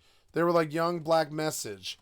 And they were like good at it, and their whole fucking image was that they weren't gonna sell out, they weren't gonna fucking fill your head with stupid shit, and and all this other investment and shit. And then apparently, I guess that was all lies. But I don't know why they would spend all that time doing that if they hadn't been like I don't know. The replication was obvious because they never ever would have done that stuff. They never would have. Those albums. Clan and their new album Grassroots. Then they got poppy pretty fast though. They only went 2 albums I think before they just went pop. They like went pop and never looked back. They went full blown like radio. And how that conflicted with the Ruthless Records brand. But the entire future of the Apban Clan came to a screeching halt in 1995. Yeah, they were ruthless. They went from Ruthless Records. They were like rappers and stuff, and then suddenly they were like these people on MTV. Like selling culture to like urban, selling, excuse me, selling like the, excuse me, like the urban like hip hop thing to like middle class white kids like me. But the problem was like I got into them when they weren't like that. They weren't like that when I met them. They really weren't like that. Like when I not met them, but I'm like when I listened to them, they weren't like that. That was like the opposite of their image. That was who they said they wouldn't be. It sucked that they were lying. I guess they were lying. But I mean, does the Ruthless Records fucking thing compute with the with what they became with Fergie and all that? Tragically passed away. And then we was worried like, oh my gosh, we signed a Ruthless. And he died right away. He's not here. Jerry Heller finna take us through the ringers. But the thing was, my mom never signed the contract because I signed it as a minor. Oh, you needed her permission. So the contract was void. With Eazy-E's passing, the group was in a state of limbo, so they disbanded yet again, and it was back to the drawing board. Started the Black Eyed Peas in 1995, And that was your name? that was, yeah. You So thought that fir- up together? No, at first was like, what about Seven Sign? They're like, nah. Blue Unit. Yeah, what about Blue Unit? Nah. How about Be Surprised? Nah. Yeah, so Black Eyed Peas just, yeah, what about Black Eyed Peas? So it just felt like it was something. Yeah, it was really weird when a white girl joined the Black Eyed Peas because they were basically like not a Black Power band, but definitely urban. Like they were pushing the Brooklyn urban. One I would object of my say. studies are the insect-like creatures And this found would be- to the south in the field of giants. We There's know a little lot of of the quests creatures, here. so I'll be making it a point. That's good. That gives me something to do. They seem to have intelligence to them, more so than any normal animal. Take this digging claw and collect some of the creature's eggs from their mounds. But be careful. If alerted, they will attack you. I have need to send a crate of potions, reagents, and other items to my associates in the old world. Little time I have to actually see them to the dock at Ratchet, and the last caravan has already left. If you could, please take this to Wharf Master Dizzywig. He will ensure that it is placed on the next boat to Blackwater Cove. The oases of the Barrens hide a mystery. Life energy flows from their waters, invigorating the plants and beasts that drink it. Invigorating and altering. There is a mushroom that grows near these oases. Its spores hold properties that we, the apothecaries of Lordaeron, find useful. Bring me these spores and you will earn our gratitude.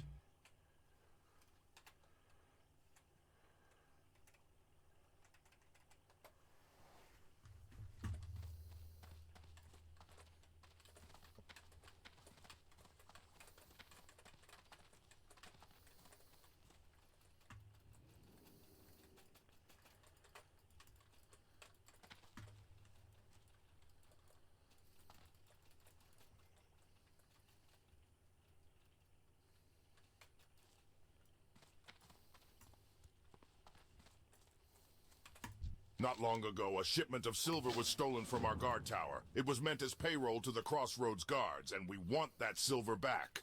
The strange thing is, we caught one of the thieves on the night of the theft, and it was a raptor.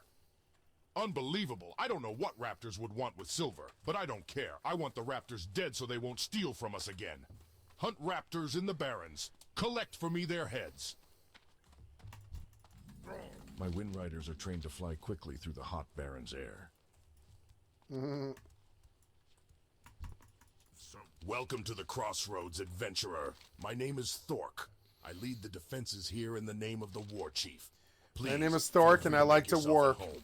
As long as you mind your business, no one should have any problem with you taking up some space. There are many threats to our safety here. If you've already become familiar with the lay of the land, speak to the others here. The Perhaps lay they of have the tasks land. to do. Blah, The blah, attack on blah. the caravan Tax for you contains to supplies do. we Blah, blah, desperately blah. needed. You've been brave enough to take on the Razormane tribe so far, and I will ask you to do so again, but this time, I wonder if I could ask you to keep your eyes open for some of our lost supplies. You can probably find them throughout their camps.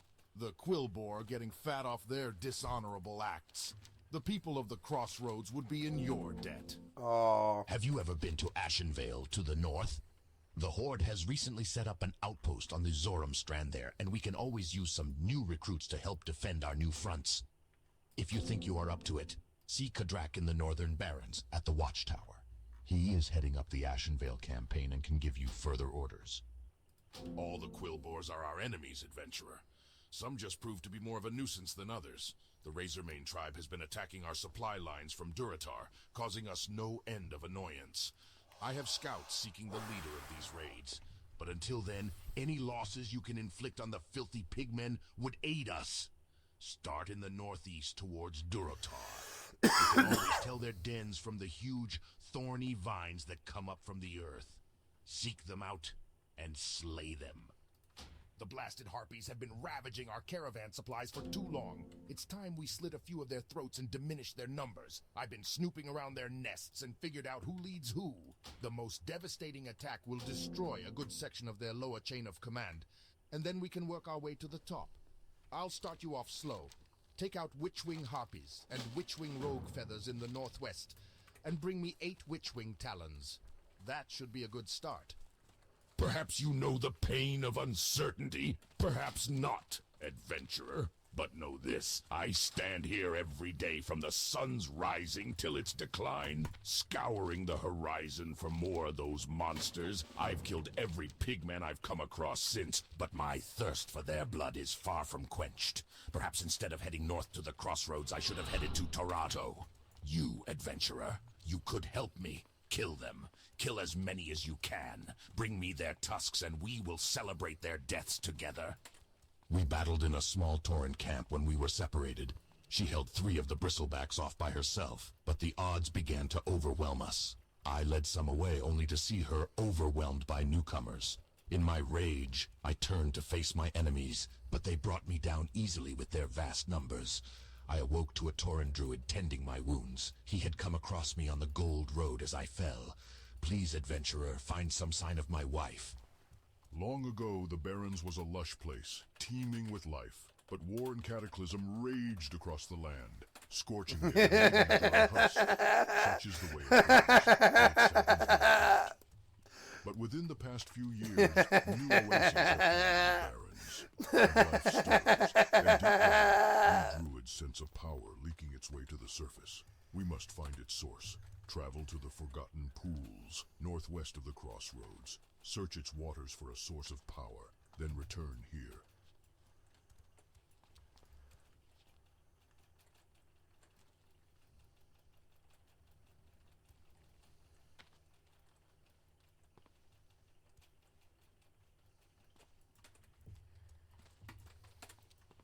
The member roster would continue to change. will.i.am and Alldayerrydaybaby met Jaime Gomez, also known as Taboo, at a club where they were performing. Taboo, an indigenous rapper and dancer who also grew up in East LA, would become the next member of the Black Eyed Peas, bringing an entirely new element to the group. From Latin music, growing up in East Los Angeles and then moving to Taboo. predominantly Mexican Asian community. From there, I got into hip-hop, breakdancing, breaking back in the days, ultimate b-boying, martial arts. Then I got into MCing in '92. Met Will and Apple. And Fuck yeah. we're just trying to create music and bring, creativity from the soul and just He had flow. like that. A new chapter began, but the canvas was yet to be completed. In 1995, the group would meet Kim Hill, an at the time aspiring actress and talented soulful singer. Kim was exactly what the group was needing to stand apart from the rest. Will, Apple, Taboo, and Kim would become the 4 main pillars of the Black Eyed Peas for the Why next didn't they 5 keep her? She was so good.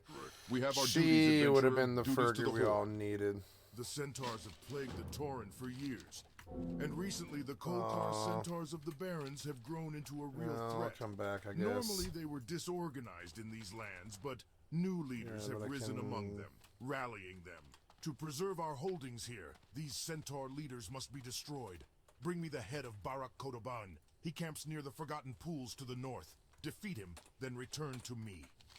The Kolkar are a threat to the Horde's claims my in God. the Barrens. We must reduce the numbers of their troops, and so I have a bounty task Oh, for I have you. a turn-in While at the end of this Kolkar road. I'm gonna go territory, do it. Slay their warriors and collect centaur bracers. Return when you have a heap of bracers, and the Horde will reward you well.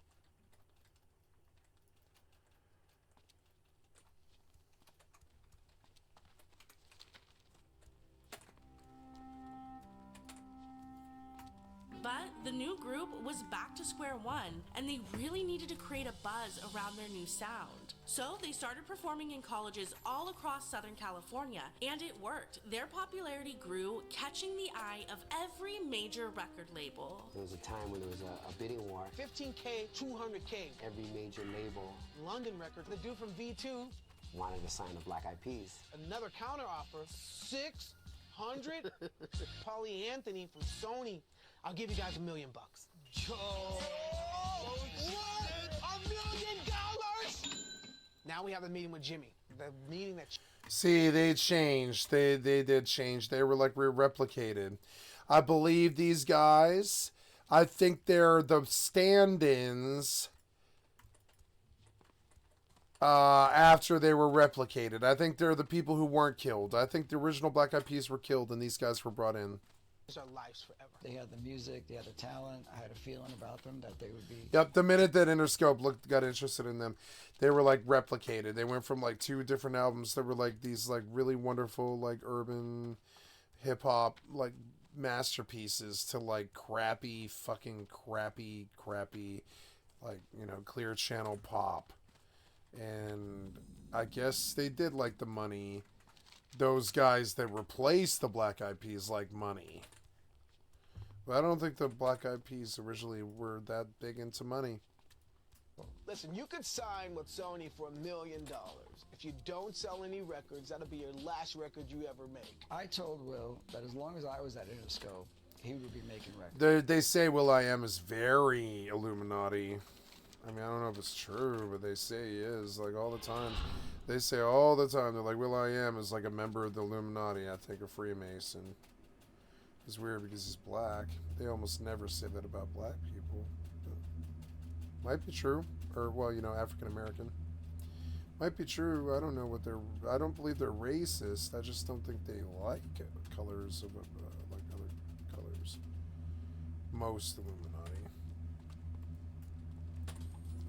I meant it. After being signed by Interscope, they worked on their album Behind the Front, which was released in 1998. Now, despite favorable critical reception, the album did not reach commercial success. So the pressure was on, and the That's weird because, like, for a while you would hear it a lot. You would hear songs off of it a lot. The Goblin Run Venture Company moved into the Stone Talon Mountains, chopping down trees and burning huge stretches of forest. The spirits of this place are nearly blind with pain and rage. Stone Talon's we must stop an the option. Venture Company.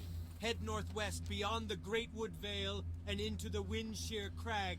You will find the goblins and their servants at work. Report to Kadrock. Show them the Horde will not allow the exploitation of Stone Talon. Show them in the language they best understand. Violence. The Grim Totem clan raided my village and killed most everyone. I killed all I could, but barely escaped with my life. Adventurer, all I wish now is that more of them are dead. We will find them just to the west of here. Walk, walk. Work, work. Work, work. Walk, walk. second album in 2000 titled Bridging the Gap. And again, the album received favorable reviews, but it didn't reach the success that record labels push for. This is when the group really going to started stop to here when I experience reach a Thunder shift Bluff. from their hip-hop roots. A&R executive Ron Fair suggested the Peas cross over into a more mainstream pop sound. And the label began pushing Kim Hill into a more sexual image that was typical of the early 2000s pop stars. This really deep brother-sisterhood was starting to get affected by the machine. The pressure started coming to like soften it up and make it super commercial. It was like, we're not really gonna do that, are we? And the guys were like, Yes. you don't have to go back to East LA. Yep. It just started to get clumsy and messy. You want me to grind on will.i.am in a bathing suit. That was being asked of me, never by the guys. That was happening from an executive level. I never wanted to be objectified. I wrote a letter to management and See? They weren't like this. They weren't like this. Like I would say the money and the objectification was what they stood against. That was what they wrote. That was everything they said. That was everything. That's what all the lyrics were of the first two albums of Behind the Front and all that. And that's like very weird. That like she just left the band because they were like, oh, you like we're like industry tools now overnight. Yeah, because they were just like, hey, we're trying to break into the hip hop urban scene and we want to bring urban music to the radio to the white kids so we can make money and stuff. So if we sign you to Interscope and we let you into the Illuminati fan club or whatever, will you blam blam blam? And then they killed all four of them, right? Except for her. She probably left the band before they could do it. And they killed all four of them, right? And then they replace them with actors who think that they can do their jobs, who can sing and dance on command, who are like, oh, the Illuminati need an actor to replace this popular pop band, and I think, and they give them a chance, and they're like, okay, well, yeah, we're gonna sign you tomorrow, so get to work. And I really feel this way. I think they killed the Black Eyed Peas and the Foo Fighters and Paul McCartney, and I know this sounds crazy, but if you would listen to the music like me, I think you'd think the same thing. Something happened to them. I don't know what it is, but something happened to them. Something definitely fucking happened to them. It's nice because every time I hit this mob, 4 of the damage is my enchants, because it's like an animal or a beast. I mean, that's cool. Like Beast Slayer is actually really good for stuff like this, these sort of levels.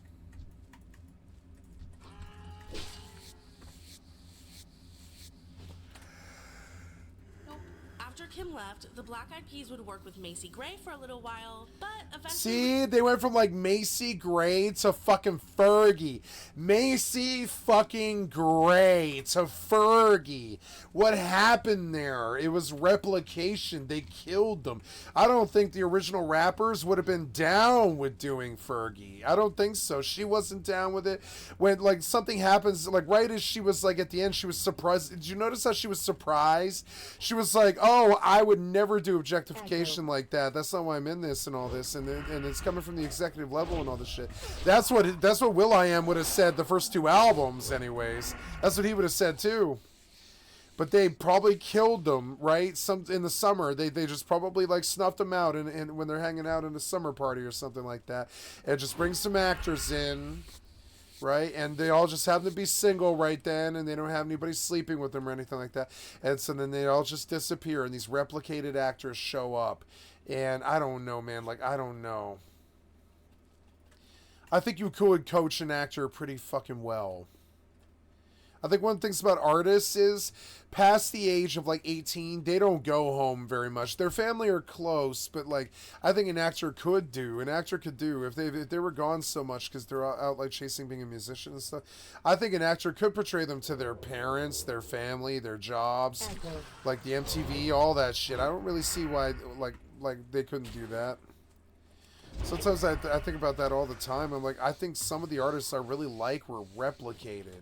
Like, and that sounds so paranoid to me, but when you read the lyrics of their first couple of albums or whatever, you're like, what the fuck happened here? Members. They began working on their 3rd album, Elefunk, when they started searching for a female vocalist to take Kim's spot. At the time, Nicole Scherzinger was also signed to Interscope and was a part of a girl group called Eden's Crush, a group created on the TV series Pop Stars, which aired on the WB. The Peas wanted Nicole to join them, but there were contractual conflicts, as well as Nicole's fiance not wanting her to do it. We were trying to find a girl to sing Shut Up because we already had it written. So we all met Nicole in Minnesota, Nicole Scherzinger, and she was in a group called Eden's Crush. She was whispering to us that she was gonna leave. I was like, well, now notice how the other guy prompted him Eden's Crush, right?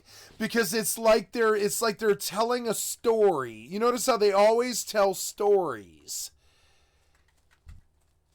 And I believe that the guy just prompted him. On the record. And so her boyfriend was like, no. But it all worked out, as Nicole would go on to be the lead vocalist for the Pussycat Dolls. The Peas were still searching for a female vocalist, and this is when will.i.am called Fergie. We always been 3 guys and a girl. Me, Taboo, Apple, Kim Hill. Me, Taboo, Apple, Macy Gray. From 1995 till 2003, we had built a ship. When Fergie came on, she put the sail on it so that we could sail to other waters. The rest is history. In 2003, the Black Eyed Peas started releasing their singles for their album titled Elefunk. The lead single, Where Is the Love, was released on May 12th. That song sucked. That song sucked. That was so far from who they were. 2003, and soared in the charts, not just in the US, but globally, becoming the biggest selling single. Yeah, because it was like them, but it was written by somebody else. It's like they brought in the industry people. Of 2003. It was a time in the world when there was heightened conflict, and the lyrics mixed with the Black Eyed Peas' new sound that stretched across many genres just resonated with millions. The big breakthrough hit for the Black Eyed Peas came in 2003 when their single, Where Is the Love, went to #1 around the world. So, Where Is the Love? How did that start? Where did it put you? Oh, so in 2001, we were living in San Francisco, and then 9/11 happened. Boom. So I remember like going to everybody's room, like, dude, they just attacked America.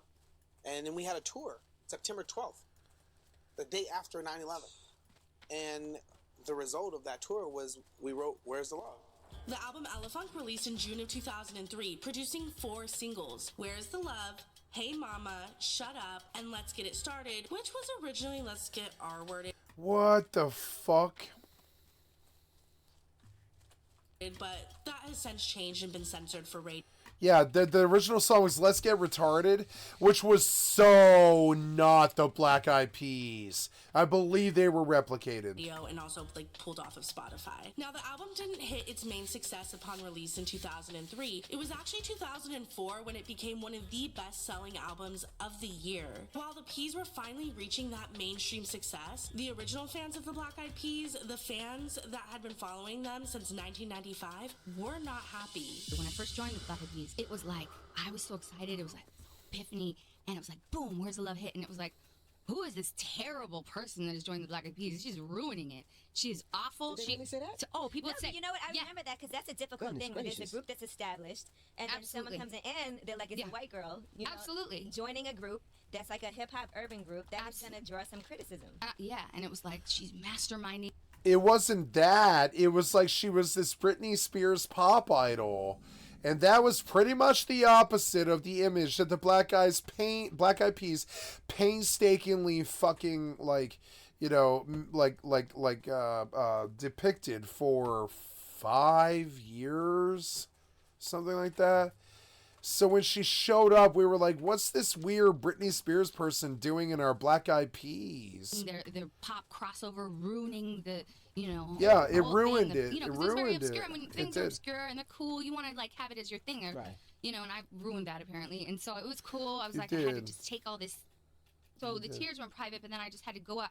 I'm a fighter. I felt like every show was a fight. I picked one. I'd be like, I'd crawl down. I just sing to him for like a minute straight. And be like, make them uncomfortable. Like, by the end of the show, a lot of those people would be like, okay. What many don't know is Fergie was actually not officially a part of the Black Eyed Peas when Elephant was released. She was heavily featured, but it wasn't until after Jimmy Iovine saw the success of the album that Fergie was signed on. The iconic four had so much chemistry on stage and creatively behind the scenes, but the pressure was on more than ever to cement their status as a group and prove to everyone that they could keep creating these monster hits. And they Where's the Love was such a contrived piece of shit that was so far from fucking who they were for like 4 whole albums whole. And it was like this weird contrived bullshit that I frankly thought was like a pandering statement that drove me crazy. And I was like, what the fuck happened to my Black Eyed Peas? I was like, no. just that with their next album. It's weird that they talk about me. They talk about my point of view. Do you hear it? Like, my point of view tends to be the normal one. My point of view tends to be where most people kind of fall. It's kind of funny. So it's like that thing about what happened to the Black Eyed Peas. Like, she got all that hate. Yeah, I'm not the only one. A lot of people felt that way, you know? Featuring songs like My Humps and Don't Funk With My My Humps. Humps was such a terrible fucking song, and they wouldn't stop playing it like it was good, and it was such a fucking terrible thing. And this is from the band who was like Behind the Front. They're like, literally, they wrote an album called Behind the Front, which meant that they were behind the people who were fronting all the time, but they weren't gonna lie. You know, they like and all this and they like so they weren't gonna lie. They were like behind the front. They were like behind it. They were like urban and underground. They weren't really like this pop album shit with all these weird clothes and shit. They like clothes, but they didn't like selling out, and their message was a lot stronger than what they did after the first four. And then suddenly it was like this pop thing. Released in 2005, they So globally annoying. dominated the charts like never before. Their album went Yeah, straight what to the number fuck? 2 on the Billboard 200. Yeah. However, internationally, they were number 1 in countries such as Australia, Germany, France, Canada, and Mexico. The Grammy nominations started to roll in, and they went on a massive world tour to promote their album.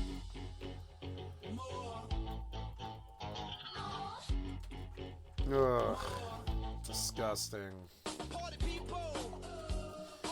What happened to the Black Eyed Peas?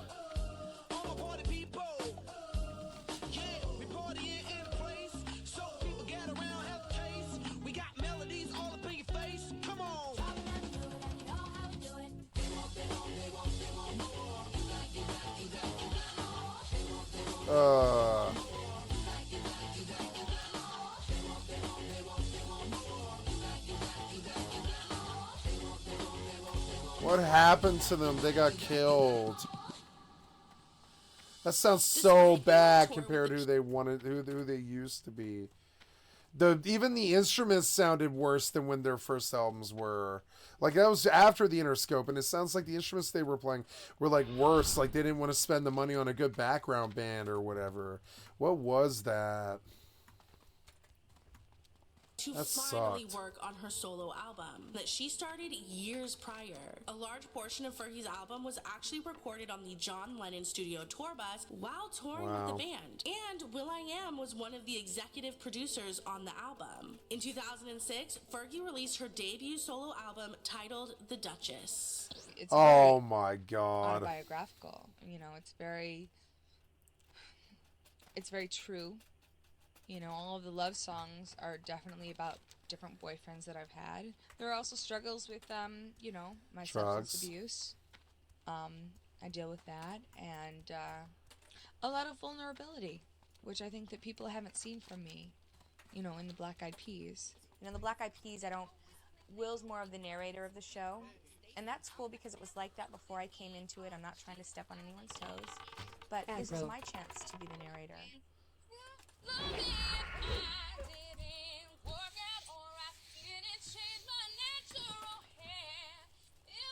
What? She doesn't sound good. She can sing, but it doesn't sound The like album that produced good. 6 singles with Glamorous, Fergalicious, Big Girls Don't Cry, Clumsy, Adventurer, and London it's good Bridges, to see you again. reaching Are you the having top fun at of the the fair? charts. Want to arm The wrestle? Duchess was one of the most commercially successful albums in 2006 and 2007. Fergie's album was the first album to produce 5 top 5 singles in the 21st century, a record Fergie held until Katy Perry's Teenage Dream in 2010.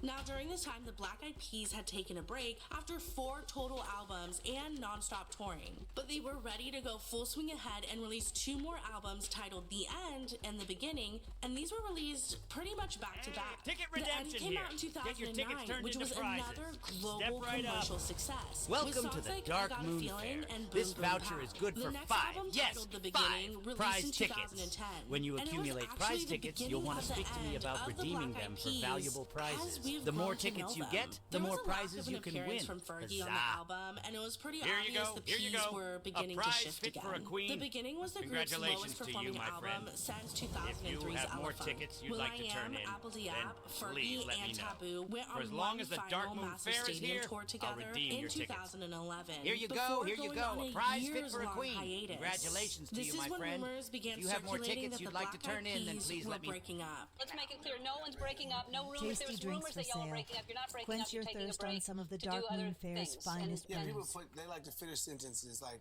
we're taking a break, and if somebody threw up in the mix, I'm like, why you putting up?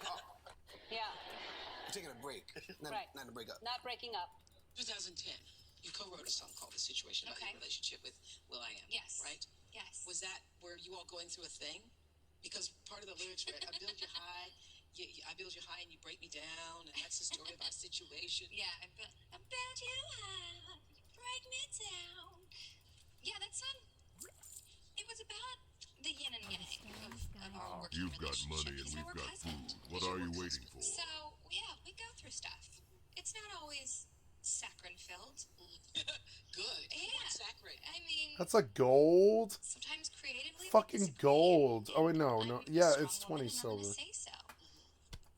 Are you getting inklings now? You know, there are all these rumors that you want to go out on your own again. Are you getting those inklings?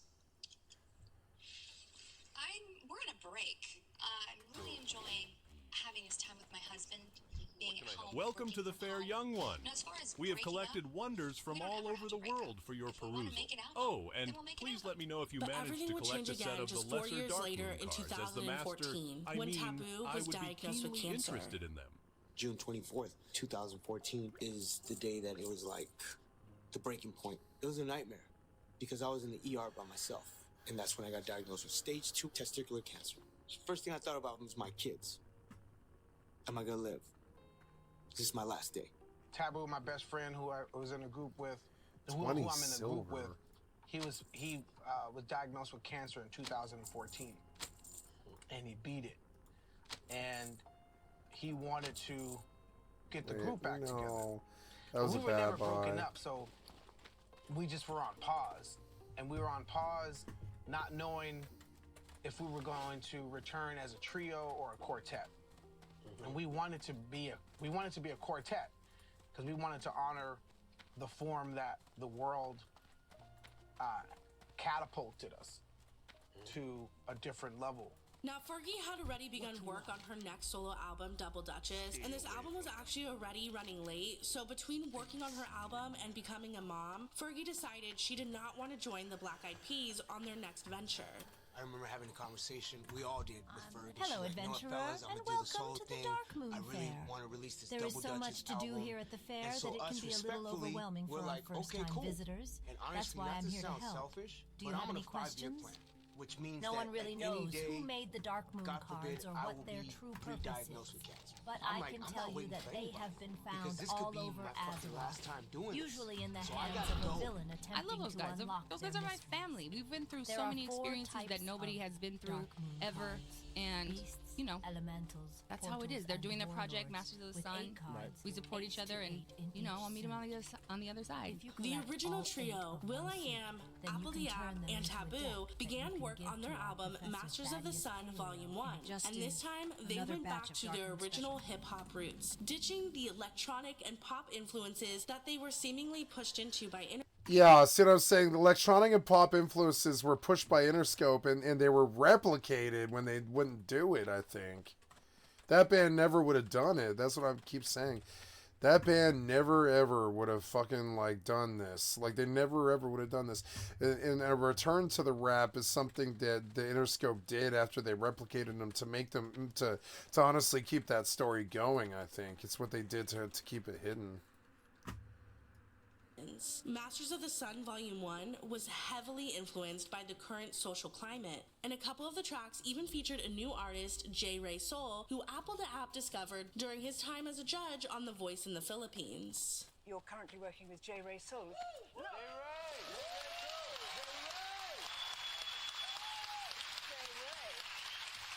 I think you were the one who discovered J. Ray Soul.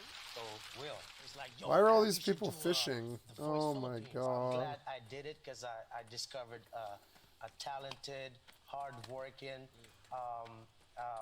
and, you know, she reminds me of us. The ever-evolving Black Eyed Peas would eventually replace Fergie with J. Ray Soul, and they would go on to produce 2 more albums titled Translation and Elevation, which released in 2020 and 2022. Black Eyed Peas is always in flux. Since the beginning, we've had singers like Ingrid Dupree and Kim Hill, Anna Stero and Macy Gray, Fergie Ferg, and now J. Ray Soul. We've always had a cast, and because we like collaborating with female voices, we like, and we love what we did with Fergie, and we also love what we're doing with J. Ray Soul right now. She's growing into a superstar.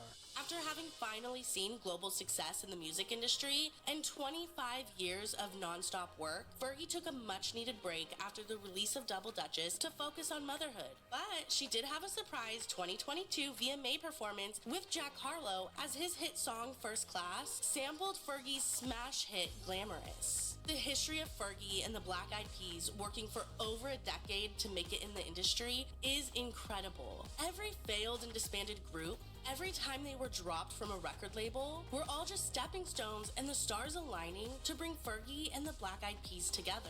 Despite the massive amounts of backlash and criticism Fergie received upon joining the group, the Black Eyed Peas found the perfect formula alongside Fergie to launch themselves into superstardom, taking the world by storm in the early 2000s. While today they might not be as commercially successful, the Black Eyed Peas have left their mark on the music industry as one of the most influential pop music groups of all time.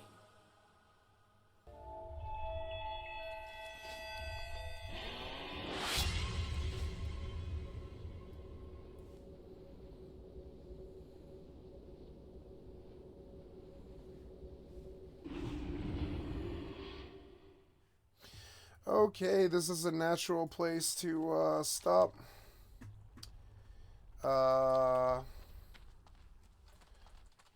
Yep, I'm gonna stop here. And, well, I'm gonna post real quick actually before I go to bed. But yeah, it has been a good session. I have been recording or streaming for 13 hours, and I've been recording for 10. And I'm going to close the session here. Thank you so much for your time today, guys. And on that note, I will thank you for your time. Yeah, we'll post here. Oh, that was a loss. That was a loss. It was a loss. I lost here. No, I picked up there a little bit. But no, I lost it. Yeah, that was lost money. I lost money. Stack price is 10 silver. I want 10 and 1. Unit price is 1 silver. Yeah, run 10 of those. And the same is true of you. Dark Moon Special Reserve, 10 of them. Well, maybe they could sell for that much. I fucking doubt it. But I mean, maybe they could sell for that much, right? I don't know. I'm gonna try. You never know. I don't think so, but...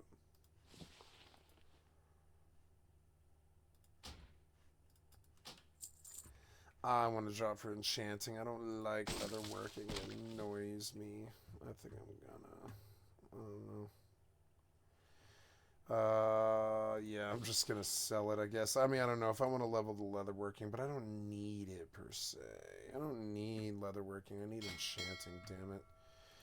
So maybe I drop leatherworking for enchanting tomorrow and stop spending any more money on this. I don't know why I took it so far anyways. I should have just sold all the leather. I would have had a lot more money. I'm learning how to do the classic thing. I just didn't know. Alright, well, so on that note, oh, did I post everything? No, let's post everything and just see if we can get what we can get. I think that is everything. We're going to sell those and those. Yes, except, yeah, I don't care. And then you. I'm going to draw for enchanting tomorrow. I didn't really realize how much I wanted to, but I do. I keep selling greens.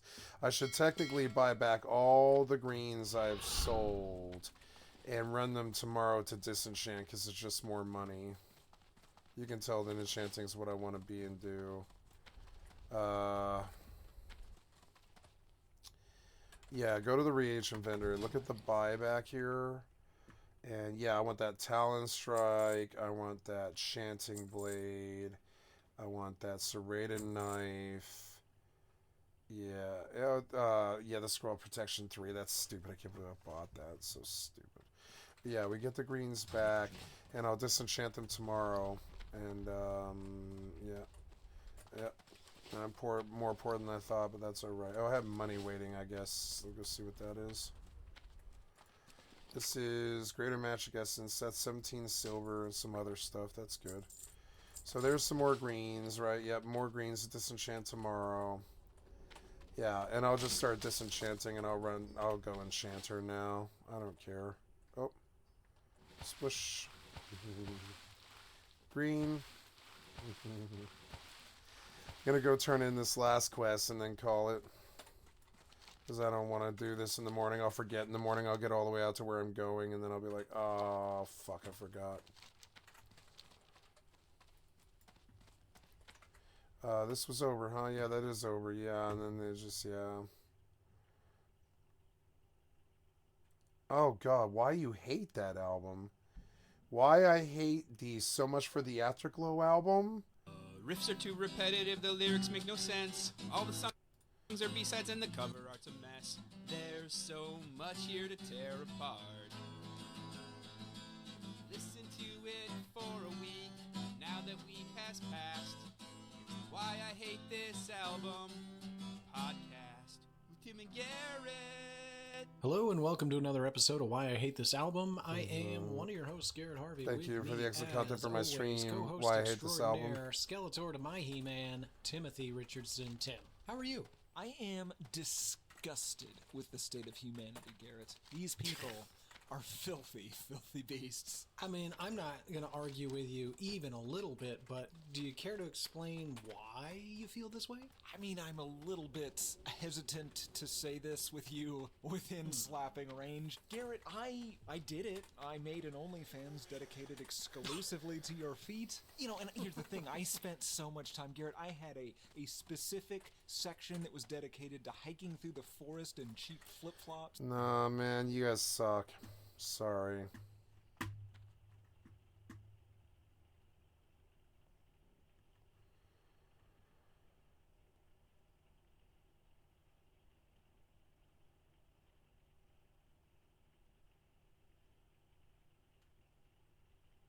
Let's do that one.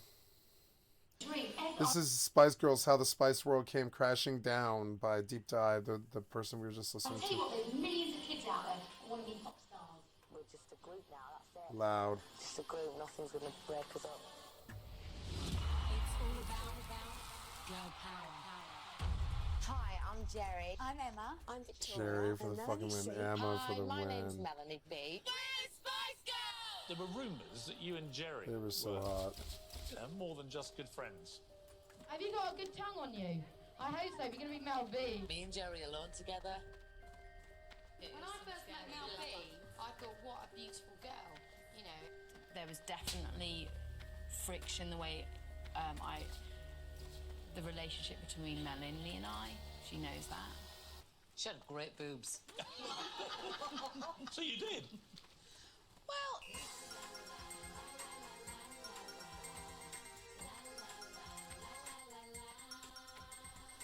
When I was 15 years old, we went to London, England, for 3 weeks for a Camelot tour with my high school. 25 of us, I think it was. And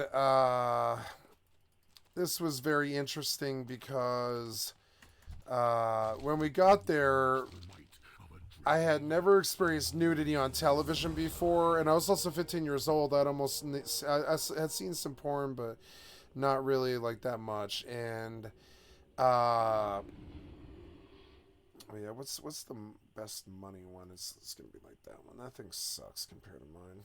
Yep. Nice. That put me closer to 19. This is getting faster now. Got another quest over here, I guess. Oh yeah, the Horror Warbringer. Is it PvP? War is upon us, adventurer. It's time for every member of the Horde to answer the call